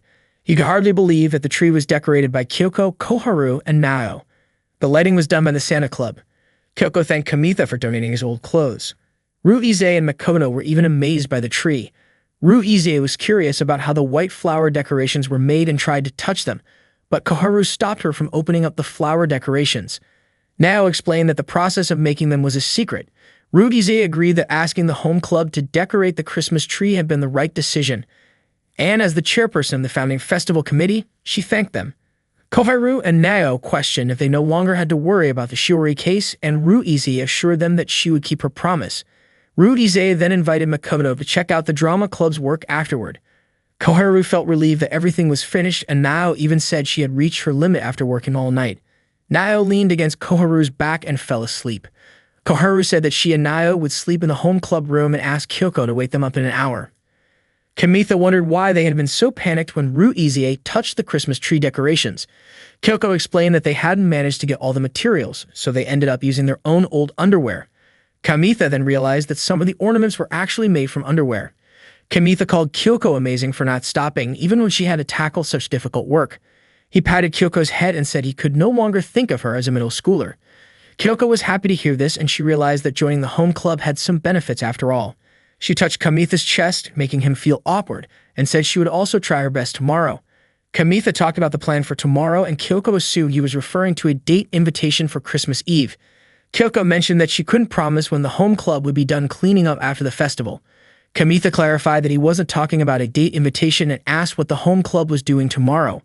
Kyoko said that tomorrow she would be a girl selling cakes, and the cakes would be free for grade school kids and younger. She also said she would give Kamitha some for free as an exception.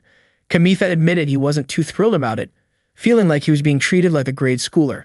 He mentioned that his class was in a rush to prepare reindeer meat, so he wouldn't be able to help them much. Kyoko said she had to prepare the cakes quickly while Koharu and Nao were asleep. Kamitha advised her not to overdo it. Later that night, Kamitha was walking home through the playground, and he remembered his childhood. Back then, Tomoe had scolded and punished Kamitha on the slide for wearing her witch costume without permission. Kyoko had begged Tomoe to stop. After Tomoe had punished him, Kyoko came over to check if Kamitha was okay. Suddenly, Kamitha saw someone wearing an Inago mask and doing transformation moves. Meanwhile, Shiori and Toru were cheering them on. It turned out to be Ikuo wearing the Inago mask. Kamitha was puzzled by what Ikuo was doing and wondered if Ikuo had retired from the Inago mask. Ikuo then threw himself down the slide, and Kamitha, Toru, and Shiori rushed over to him. Kamitha asked Toru what had happened. It turned out that during a rehearsal for the Santa contest, Ikuo had met him and borrowed the Inago mask. Ikuo said that everything was pointless because he had asked someone out on Christmas Eve, but was rejected. When they met at their tutoring session, Ikuo was so happy to talk to that girl again. But when they were in the same class for the summer seminar, Ikuo started liking her even more, and he didn't want to just be friends with her. Kamitha then suggested they wrestle together on Christmas Eve. Ikuo said it was pointless because of his current situation, and that he wasn't even worthy to compete with Kamitha in a wrestling match. Shiori said that because she had given him the Inago mask, Ikuo could cry as much as he wanted, but in return, he had to find his spirit again tomorrow. Toru said that a man without wounds just keeps running away from everything, and men like that aren't cool.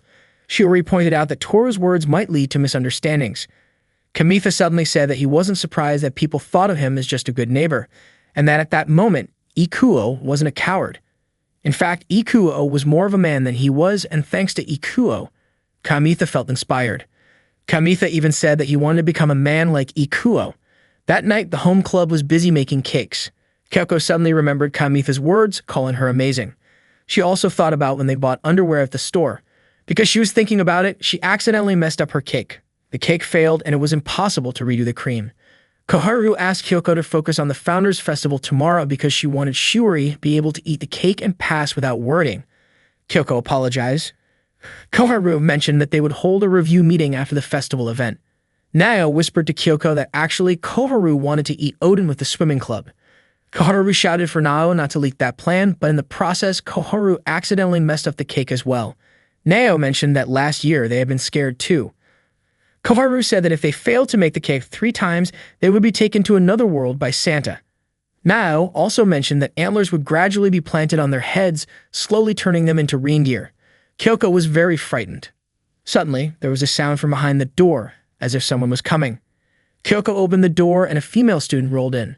Koharu and Nao were curious about who this student was. Nao even thought she was an underling of the discipline committee chair. The girl said she couldn't find the home club and that she couldn't return to the swimming club looking like that. She was confused about what to do. Kyoko explained that this was the home club. The girl was relieved to finally find the home club. She came here to ask for soy sauce. Early the next morning, Kamitha was exercising in his room. He screamed because he remembered something. He wished he had known what it felt like to be rejected like that. Tomoe came into Kamitha's room after hearing his scream, thinking Kamitha had a bad dream. Tomoe asked what Kamitha was holding. Kamitha showed her the boxer and told Tomoe that he got it from Kyoko. Tomoe was shocked and said that her little brother had grown up. She said she would forget what just happened. Kamitha clarified that he hadn't done anything inappropriate. Tomoe told him not to ask his childhood friend to make boxers for him and to go find a girlfriend and ask her to make them for him. Kamitha said that if he asked, he'd be flatly rejected. Tomoe went back to her room, telling Kamitha not to scream again because their mom might worry. Kamitha then realized that the boxer was for men, and if Kyoko saw Kamitha as her female neighbor, then she shouldn't have needed the zipper hole on the boxer. Kamitha ran out of the house to go jogging, waiting for the sunrise. He promised himself that he wouldn't leave any regrets on that Christmas Eve, and his spirit truly burned with determination.